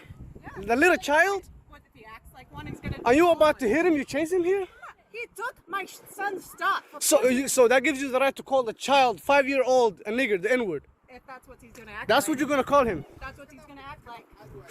You know, that's a hate speech. And you can be recorded for that. I don't give a shit. Huh. Fuck off. Okay, we'll see about that, what the internet has to say about you. Now, yeah, she got found guilty of a misdemeanor, by the way. So here's the other one. This is about 2 minutes long. It'll bring you up to date. Now let's talk about real double standards. I'm sure as a lot of you know, Shiloh Hendrix was just sentenced by a judge for hurling a slur in public in what most people are calling a blatant violation of her First Amendment rights. But let's see if the system actually cares about protecting freedom of speech across the board.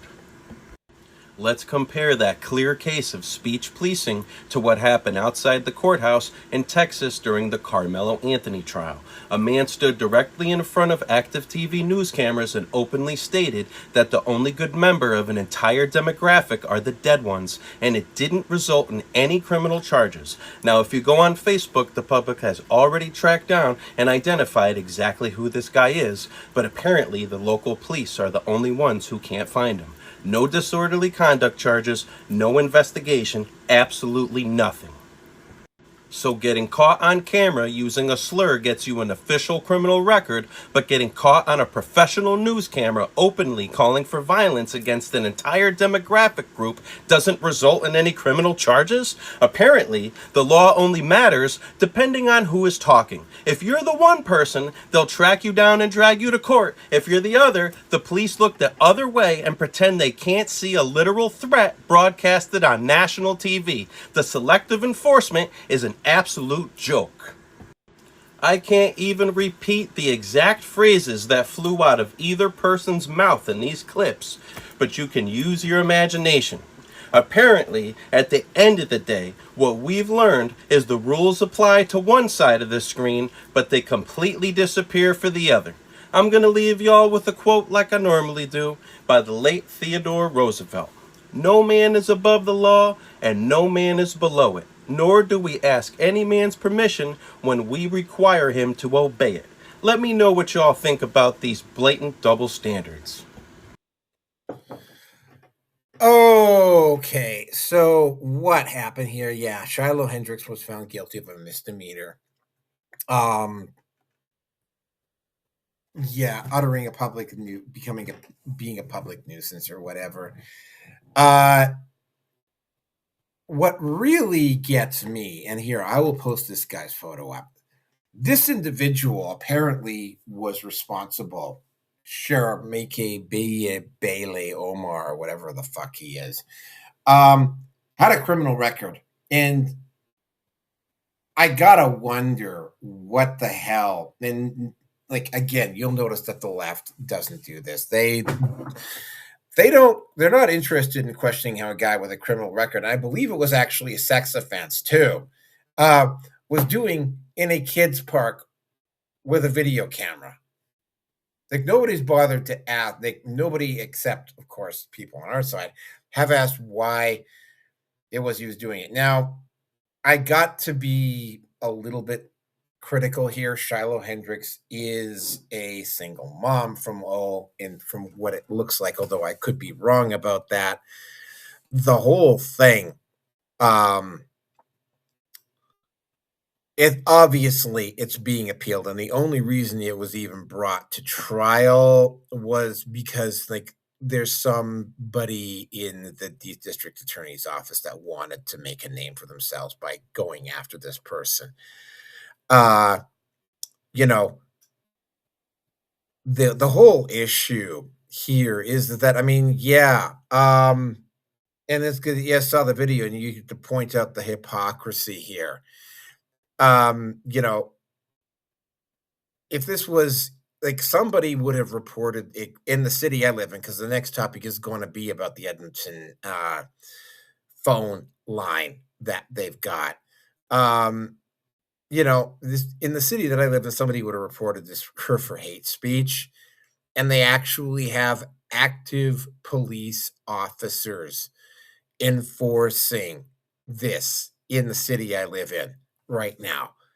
And it's gotten, like, Britain has more arrests over hate speech than the next 4 or 5 countries combined.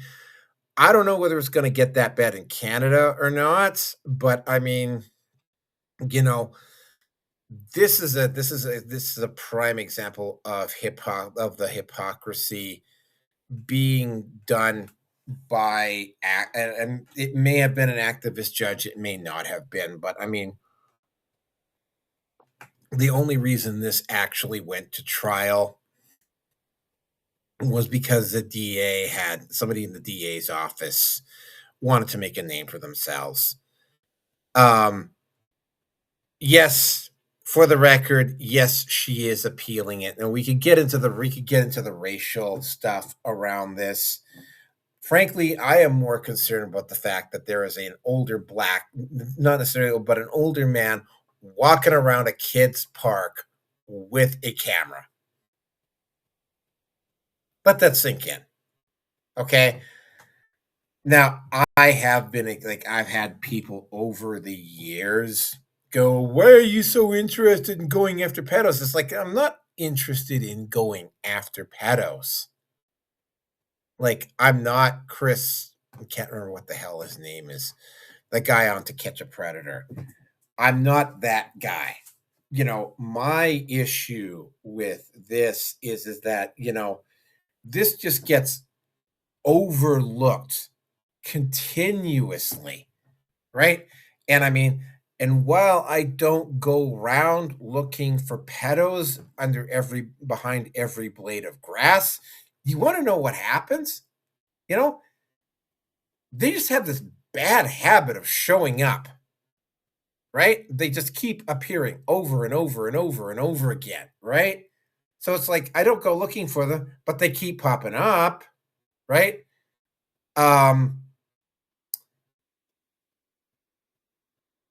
Again, I don't know whether Shiloh, but I mean, the manosphere part of me has to be just a little bit critical of Shiloh, right? Like I see some stuff with her that strongly suggests that she's a single mom. You know, probably has a bit of a past on her. It's like you either got her on a bad day or she's like this normally. Again, right? She's got the money and the resources now, thanks to the internet, to be able to fight this and to appeal it, and she probably will. The whole issue on this is the fact that, I mean, yeah, go back to that individual. And by the way, that fat black dude in that second video, that is effectively an open call, right? Like that is a call to action. The First Amendment does not protect calls to action, right? Again, I suspect unless they get an activist judge on the appeal that this will probably get turned down on appeal. But I mean, again, right? They went after this. They went after Shiloh because somebody wanted to generate publicity and just didn't want to let this die. So with that out of the way,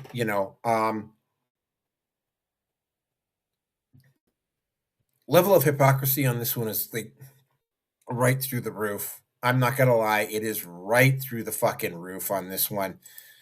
You know, I had to make some changes.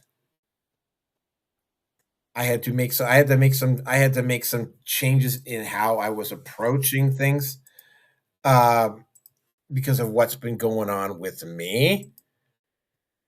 But again, right, if you're gonna do anything in this area, you have to be really careful about what you say and do, right? I mean, I've stayed away from using certain words on the show. It's not that I don't give a shit, because I don't. I really don't want to have to deal with the fallout of somebody with an axe to grind. And yeah, I have, because of my program, I have had to deal with people with axes to grind. So with that, yeah, I'm gonna reserve some opinion about Shiloh Hendrix. The tattooed hand, the fact that she might be a single mom, although again, I can't confirm that. Hold on a second here. Let me just check something here. Okay, let me just take a look here. Again, Google Gemini is not necessarily the best resource, but if I'm going to ask questions on the fly, I might be able to get some specific answers here. Is Shiloh Hendrix a single mom?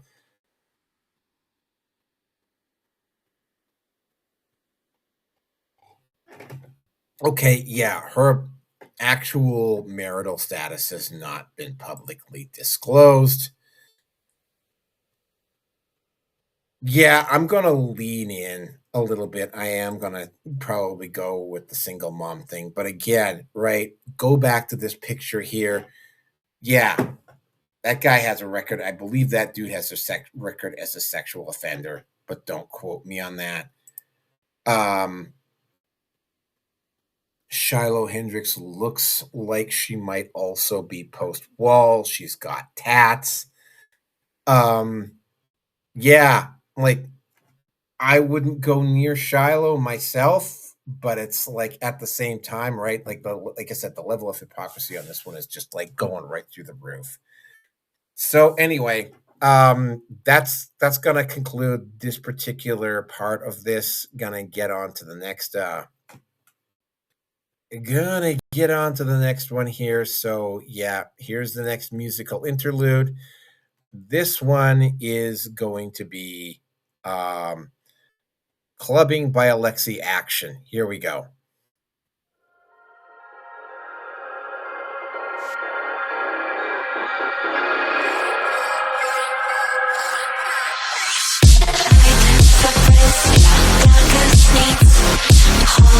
Your craving until it hits. Hide, suppress your darkest needs. I will spoil you before it hits.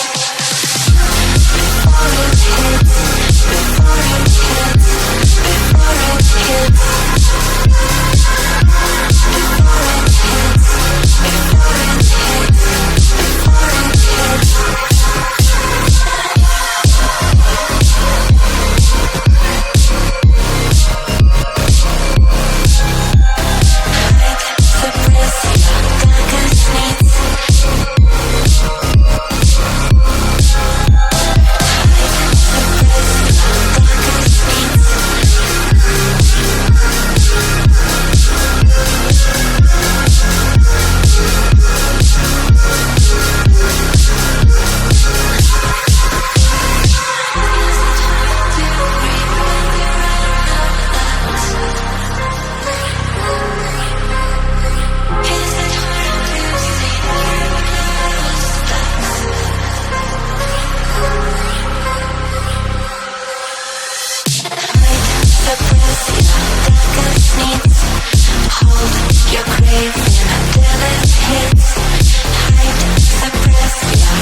You do live in Edmonton? Did somebody say something that hurt your precious fucking fees online? Well, don't worry.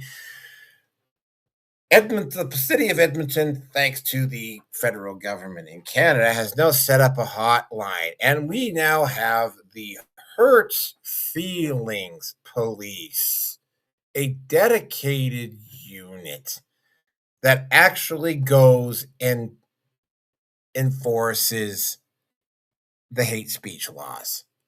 Yes, Edmonton and I believe one other city in Canada, they're the only two places that did this. I mean, I remember because Yeg United, which was a organization that was set up to fight against the 15-minute cities, which, by the way, Edmonton also decided to be the model for. I should point out. Decided to fight against it. And there was a guy by the name of Andrew Knack. Now, of course, naturally, I have a video for this. So, yeah, here we go. It's about 2 minutes and 35 seconds long. Here we are. The police force of the 5th largest city in Canada admitted that they are spying on us. Not only are they spying on their citizens, but but they have the tools to do so. Body cameras with facial recognition will be deployed on the streets through December, a Canadian first, to test the technology for the U.S. company Axon Enterprises. Faces captured by the body cameras will be compared with mugshots in a database of people wanted on warrants for major crimes. And this is just the tip of the iceberg.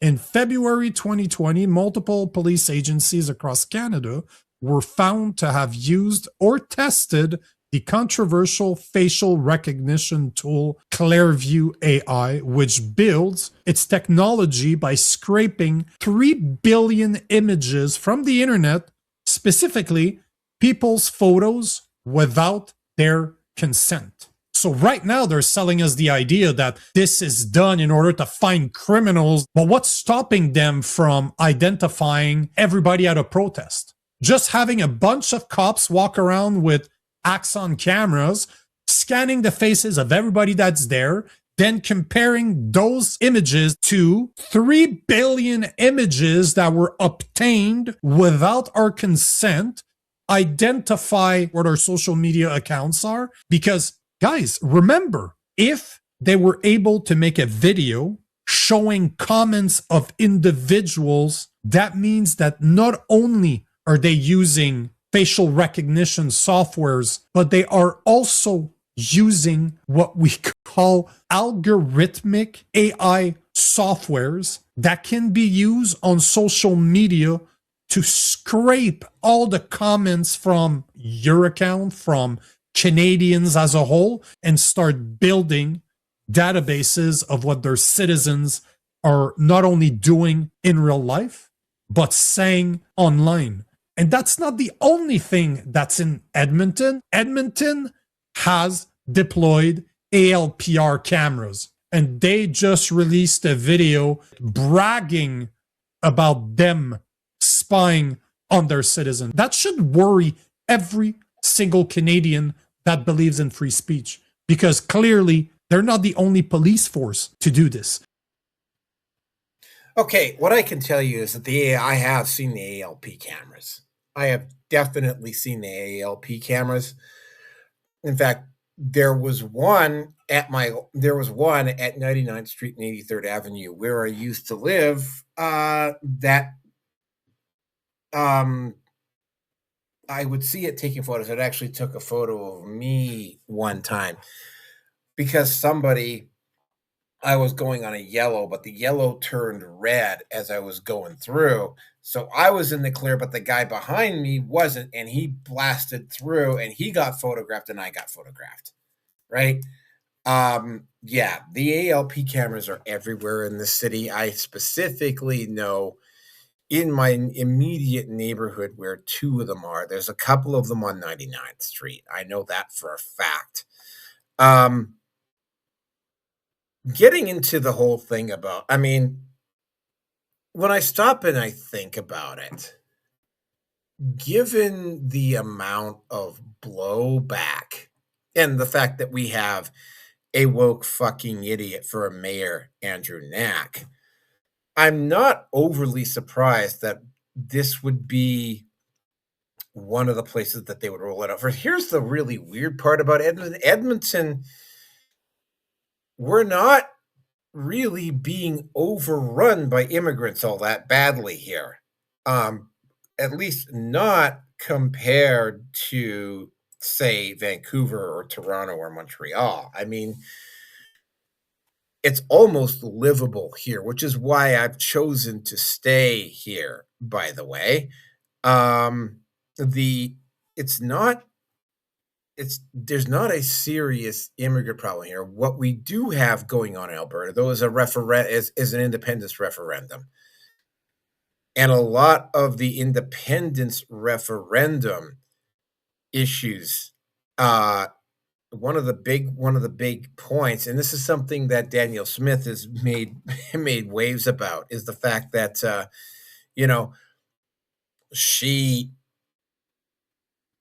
she has, she's made waves about immigration and about how the federal government might try to use might try to flood the province with immigrants before an independence referendum. The other thing about this is Daniel Smith is already on the record with the city of Edmonton. The city of Edmonton is not going to get any, at least not on the provincial level. They're not going to get any cooperation from the province to do what they're doing. And I mean, that's a good sign. There's only so much that Daniel Smith can do. Again, though, one of the things that keeps popping up with me, though, is, and this goes back to the actual bill that they used on this. Hold on a second here. Let me just go have a look here. I believe I can go in. You know what? I'm trying to remember what bill is.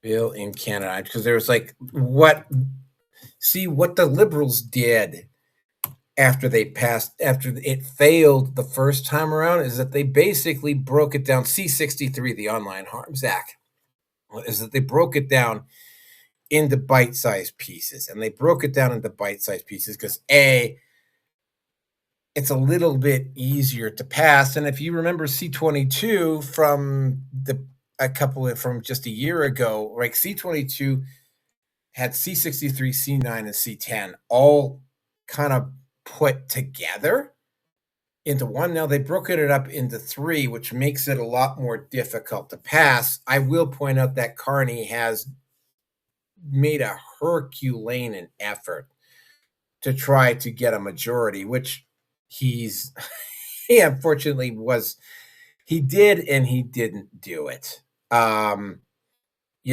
There's,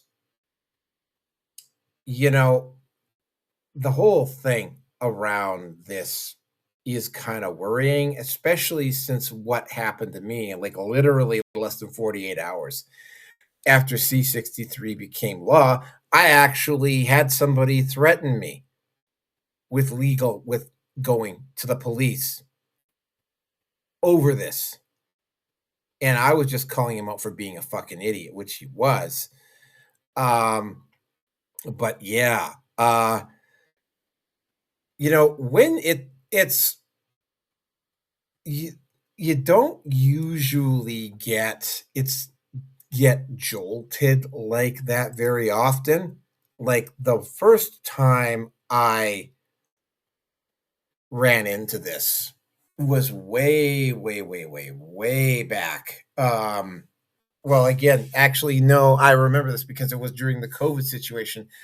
I was at home in my parents' place, and I called out this one dude because he did this interview with a guy who's now dead. But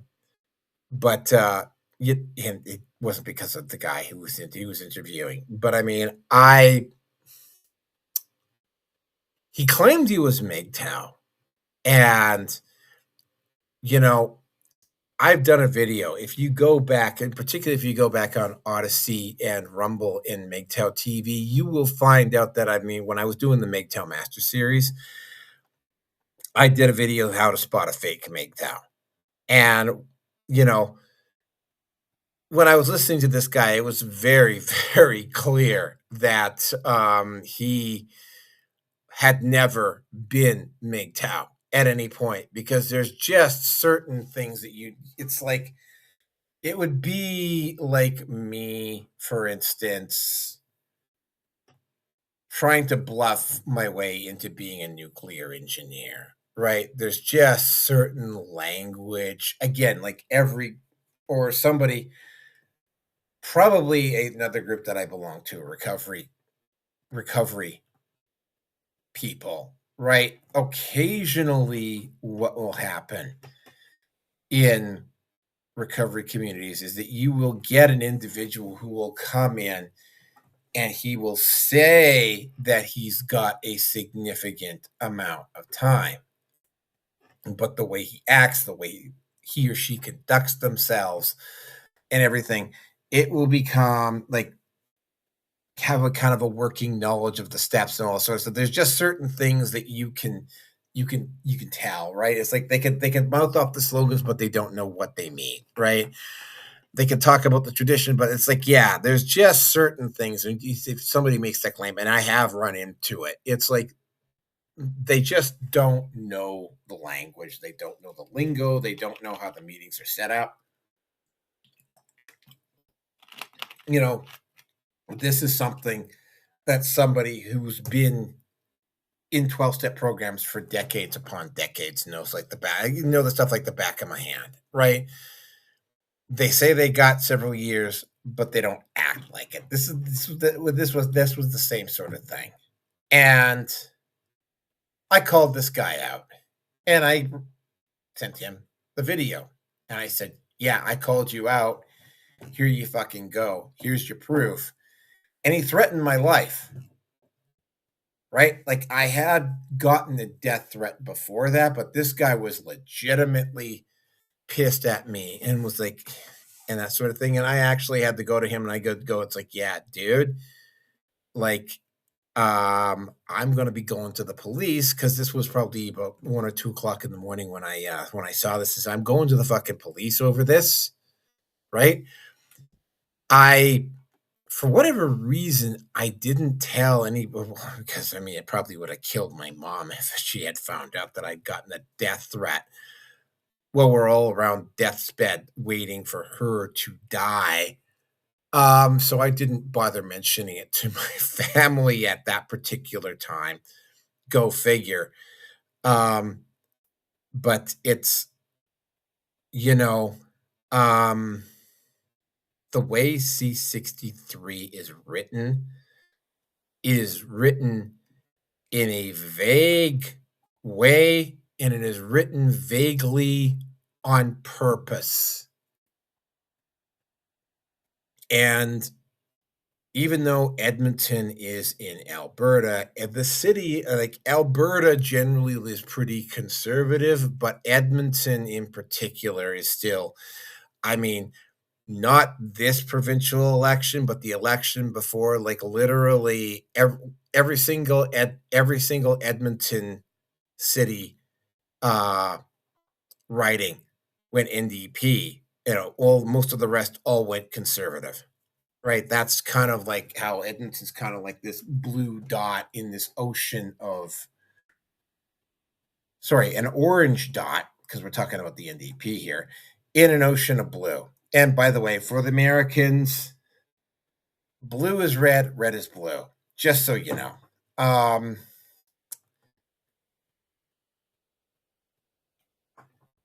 For me personally, if it wasn't for the fact that there's an independence referendum, I would be heading for the exits, right? Like I have to wait until after the referendum is over before I make a decision one way or the other on this. And I'm just going to say one last thing before I move on to the next topic. There's zero probability that Andrew Knack did not fucking sign off on this, right? Like, remember Andrew Knack when he ran for mayor? His office was within walking distance of where I was living. I would walk past his office, not every day, but a lot. And yeah, I saw some of the stuff that he had, even some of his publicity posters. Absolutely no way that I would have voted for him. I was out of town the day the election, the municipal elections were held, so I didn't have a chance to vote for the guy. I'm going to have to, when I see something like this,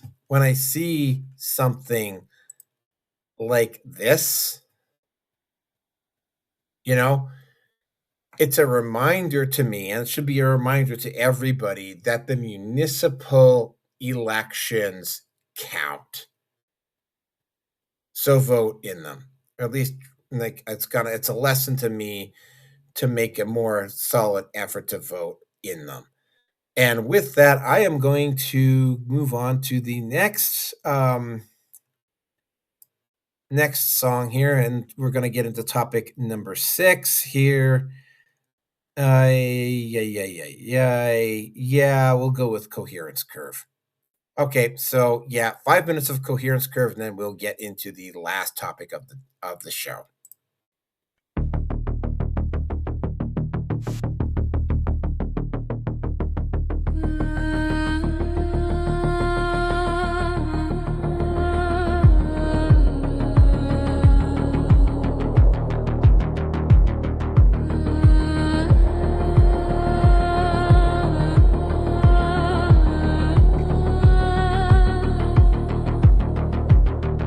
Signal bleed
Okay, the map you're seeing, because we're talking about Ceuta, which is like literally the other side of the Pillars of Hercules, which used to be the land bridge that blocked the Mediterranean basin back when it was a big salt desert from Europe.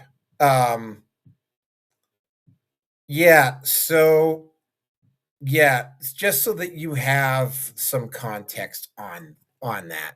Now I got a bunch of videos I'm going to show you. Actually, I have quite a few with this one. But yeah, here we go. First of all, we're going to do this one here with this person. Au Canada, la foi, la langue, le patrimoine et les traditions ne sont pas des concessions faites à la citoyenneté. Ils en sont l'expression. Oh, obviously not that one. This one. This is not in Schengen. They think, though, that if they've arrived by sea and that they can apply for asylum, that they have a chance of getting into Spain. Although what I have read is that usually people who come from Morocco and try to apply for asylum in Ceuta often get turned down. It's a very, very low acceptance rate. We need to figure out what happened here, because loads of people said they read things on social media saying that the border was opened. And they were there for, what, 24 hours, realised it wasn't, and then just went home. What is going on? Well, the border was open. They got through in some way or another. It wasn't being properly defended. But I take your point. Well, they went through the sea border. Sure. Yeah. And the land border as well. They both were crossed. Matthew, we have the EU countries, a majority of them, led by Italy and Denmark, now writing to the Council of Europe requesting an extraordinary video conference. Sounds rather more dramatic than it possibly is. An emergency Zoom call, because the events of the last Well, it means that they don't want to do it quicker than waiting till Tuesday to go to Brussels. So, to be fair, yeah, it's probably speed. By EU standards, this really is an emergency video conference. They want an immediate and coordinated European response due to the situation in Ceuta. The language coming out of various foreign ministries and prime ministers throughout the continent towards Spain, really strong. Absolutely, and it's interesting that it's Italy and Denmark, because Italy is run by Giorgia Meloni, who is, on the right of politics, but Denmark has a social democratic government.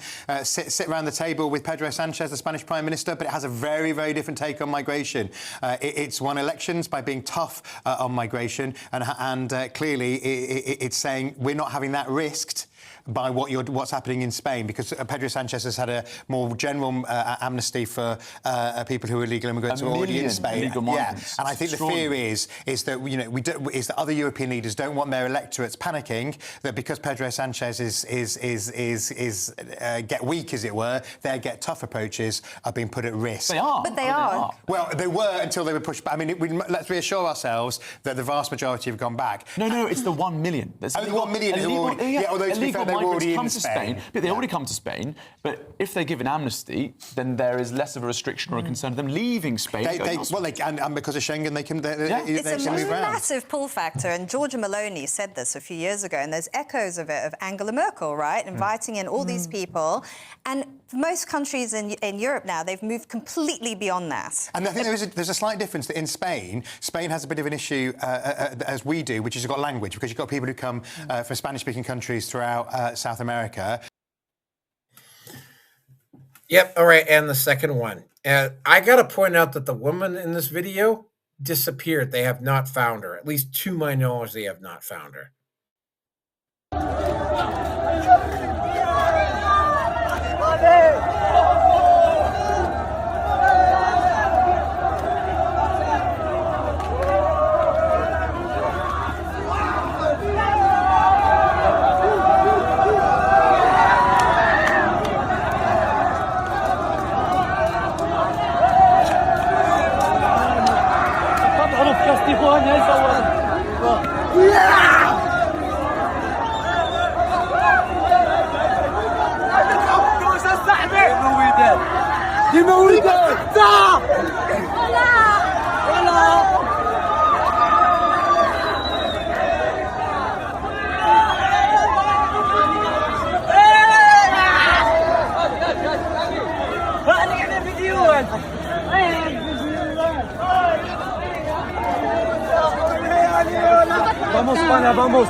Okay, I got to point something out right off the bat here because, again, right, I will freely point this out, man. The fucking Jew behind every fucking blade of grass crowd gets really fucking annoying, right? Like, no, Israel and the Jews do not have to be behind everything. And the reason why this got brought up is that, I mean, I have seen 3 different photos of this girl's face from the side, and she's got kind of a hook nose.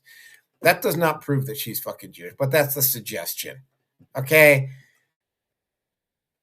Like, to assume that as like, if you're gonna make that fucking claim, and I'm sorry, I have to start off with this, right? If you're gonna make that bullshit fucking claim, I mean, how does Israel benefit? How do the Jews benefit from this fucking happening? Right? Like, let's just ask the next question. Because I don't see them in any fucking form or fashion benefiting from this. So what this was is that 60,000 Moroccan immigrants, and I got to imagine that this was probably planned and coordinated in some form or fashion. 60,000 all rushed Soweto. Soweto, by the way, I didn't even know Soweto existed until about a year and a half ago when I saw a video on Vice, of all people. And they have a very strictly controlled border there, probably for damn good reason. But yeah, there's 60,000 people decided to rush the border.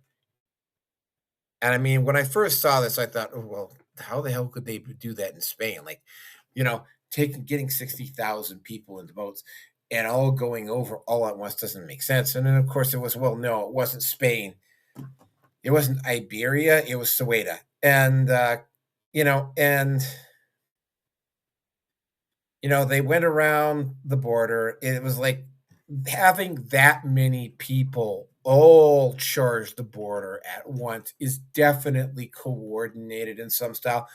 I have to point out right now that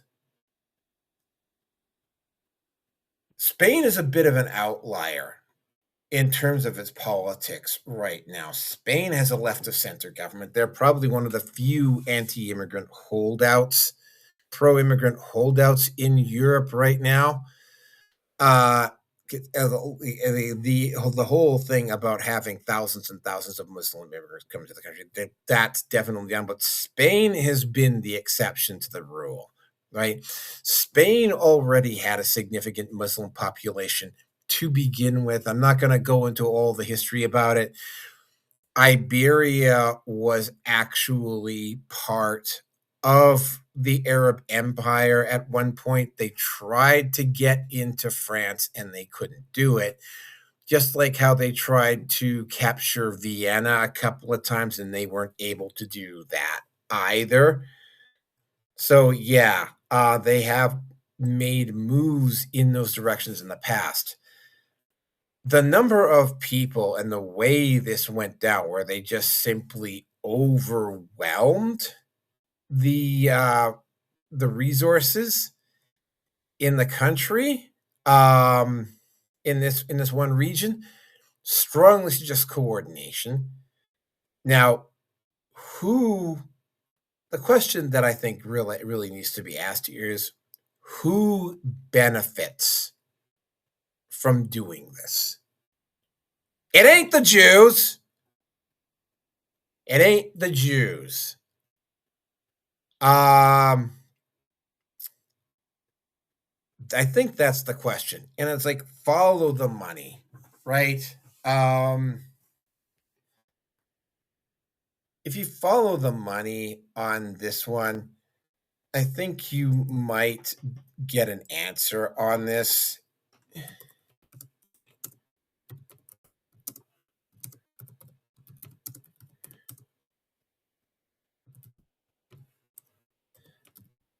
Who benefits from the 60,000?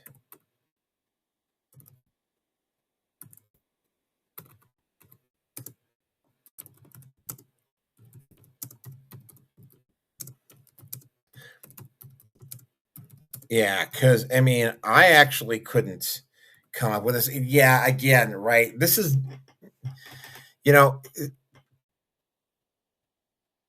okay, Morocco, security contractors, organized crime, EU migration policy, employers. Yeah, there's a multitude of various individuals that would benefit from this. So would they have all worked together in some form or fashion to do it? Because there's a lot, because of the number of various groups that have done this, it strongly suggests a high level of coordination in terms of what's going on. And, you know, yeah, I mean, in order to get 60,000 people, and by the way, there's apparently another 40,000 that chose not to do it. You have to get them all there at the same time. You have to convince them in terms of a mass group of people to all rush in at the same time. You have to get them there. You have to have the trucks, the facilities, and whatnot to benefit. Yeah, there's a whole series of interconnected moving parts. Moving 60,000 plus people into an area does not happen spontaneously. Somebody had to coordinate this. When I started, again, right, I didn't really put too much into this, but again, let's just go through them all. Geopolitical actors in okay, yeah, one, the state of Morocco. Yeah, you could definitely see that. Strengthens their case for EU subsidies, and it also basically gives Morocco some political leverage to get some concessions out of Europe in regards to trade. It's a strategic bargaining tool. It gets Europe back to the border with Morocco. Yeah, it also benefits Morocco to get international subsidies. Strangely enough, it also helps increase and ironically enough, it also helps increase security and border contractors because, yeah, you bet your ass, Sueda and a lot of other European states are gonna be bolstering their security along their border in order to avoid something like this. Because again, 60,000 people moving across a border or basically charging a border all at the same time, that had to have been coordinated. There's no way that could have just happened spontaneously, at least in my opinion, right? So then you have that. Then you have smuggling networks and organized crime. And yeah, okay, certain NGOs could pay organized crime under the table to transport all of these people to that location at the same time. Oh, and by the way, the aid organizations would also be getting a lot of extra help to kind of feed and repatriate all of these people, which, by the way, they didn't get all of them. There's been a definite spark and rise in crime in Soweto over this, that type of thing. And then, of course, you have the migration economy. Again, right, not necessarily with Soweto, but I mean, again, right, Spain has definitely liberalized its immigration policies as opposed to most of the rest of Europe. That is going, in particular with France and Portugal, that is going to be a problem. NGOs and service providers, yeah, it definitely flows money into those. In fact, it wouldn't surprise me at all if there was an NGO that helped pay for the move by giving money under the table to certain Black organizations, organized crime organizations, to do this. The last one is the employers. There's sending all these people over, not necessarily with Soweto, but to it gives them cheap, unregulated labor. This is something that I've seen in particular in Canada. All I got to do is go to a Tim Hortons, right? Um, there's that. There's also that particular issue. However, the way this was done, I cannot dismiss the fact that there may have been, and this is part of the issue that's going on with, I suspect this is part of the issue of why people have tried to tie Israel in the US into what happened. You know, like this is a serious smear on Spain, which, by the way, is to a great degree is politically isolated on this particular issue, right? This may have been an organized attempt by the anti-immigration crowd to give Spain a black eye, or to make Spain lose face, which they definitely did. One of the other things that you're gonna have to start to consider here with any left of center government in the future is that, I mean, it's probably not going to be enough to enforce the border, right? What you're probably gonna have to do is you're gonna have to, I don't know, you know, build fences, build walls. You're gonna have to put so much infrastructure into border security that when the next government comes in, if it happens to be a left of center government, that you actually, for them to dismantle it would require a consistent effort over several months or years to do it. Yeah, Spain looks really bad in this. And they look bad for a reason, because they, like I say, Spain has been doing things to not seal up Europe, whereas the rest of Europe is very much turning against this wave of immigrants. Spain has been the exception to the rule. So you want to know who else benefits from this? Certain parties in Europe that are anti-immigration. That's another one. What I can say is more will be revealed. I don't see how this issue in particular, why so many people rushing Ceuta like this why these people thought this was going to work for them. Of all these people that got into Ceuta, I'm going to guess probably maybe only 0.1% of them, which is probably like maybe about 50 or 60 of them are actually going to be able to come in and make it stick. Very clear that there was a large mass psychosis, mass delusion going on here. It's also been pointed out that there are no women or children involved, so this was all men. Yeah. And again, right, they still, to my knowledge, they haven't found that girl. Don't know if she's Jewish. There's been a lot of people that have been going around about this. I can kind of see where they might try to blame the government of Israel over what's going on. Yeah,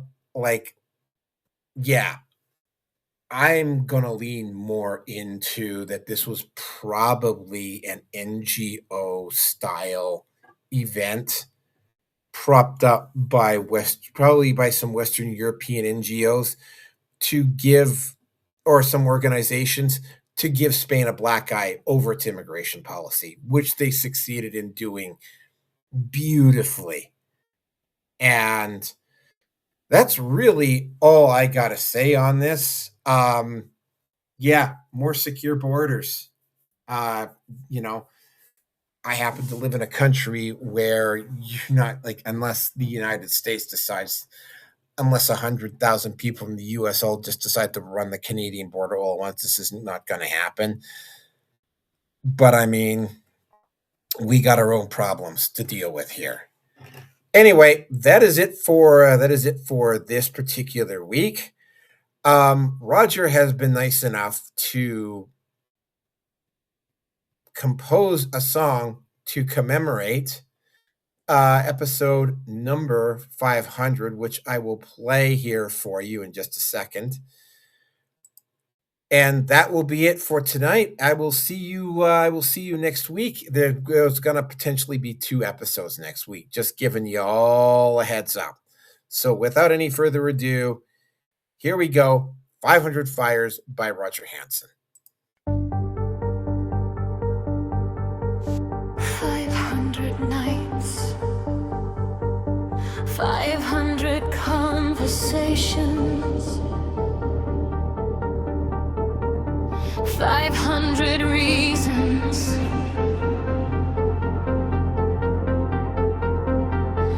to keep asking questions.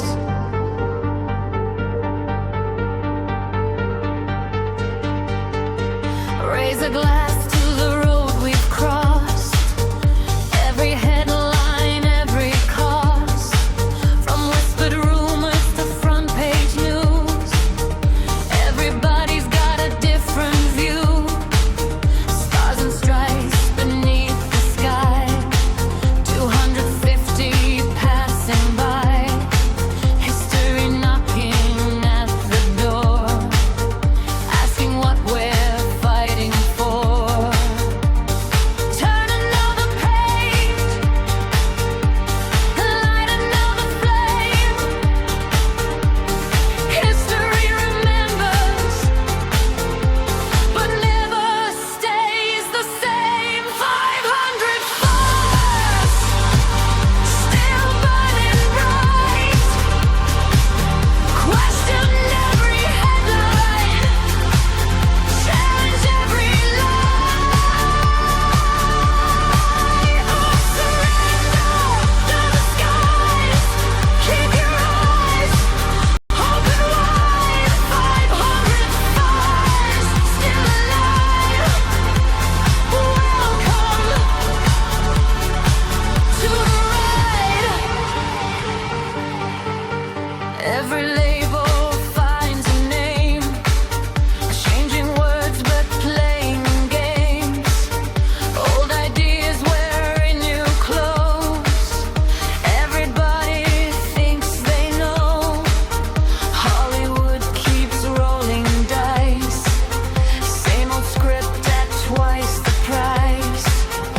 Every lesson left unread, running circles up ahead. Money moves, narratives change.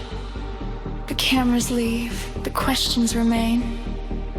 Don't stop asking, just because the room gets quiet. Trials open, stories unfold, pieces hidden, truths untold. Across the sea, across the land, flows written by steady hands.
500.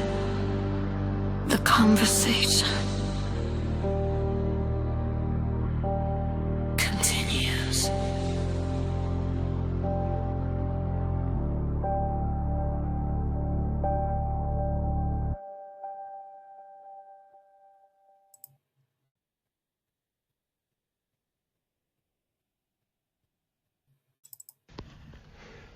Hi, this is Naroki5. I am going to be doing this until I die or I find something better to do.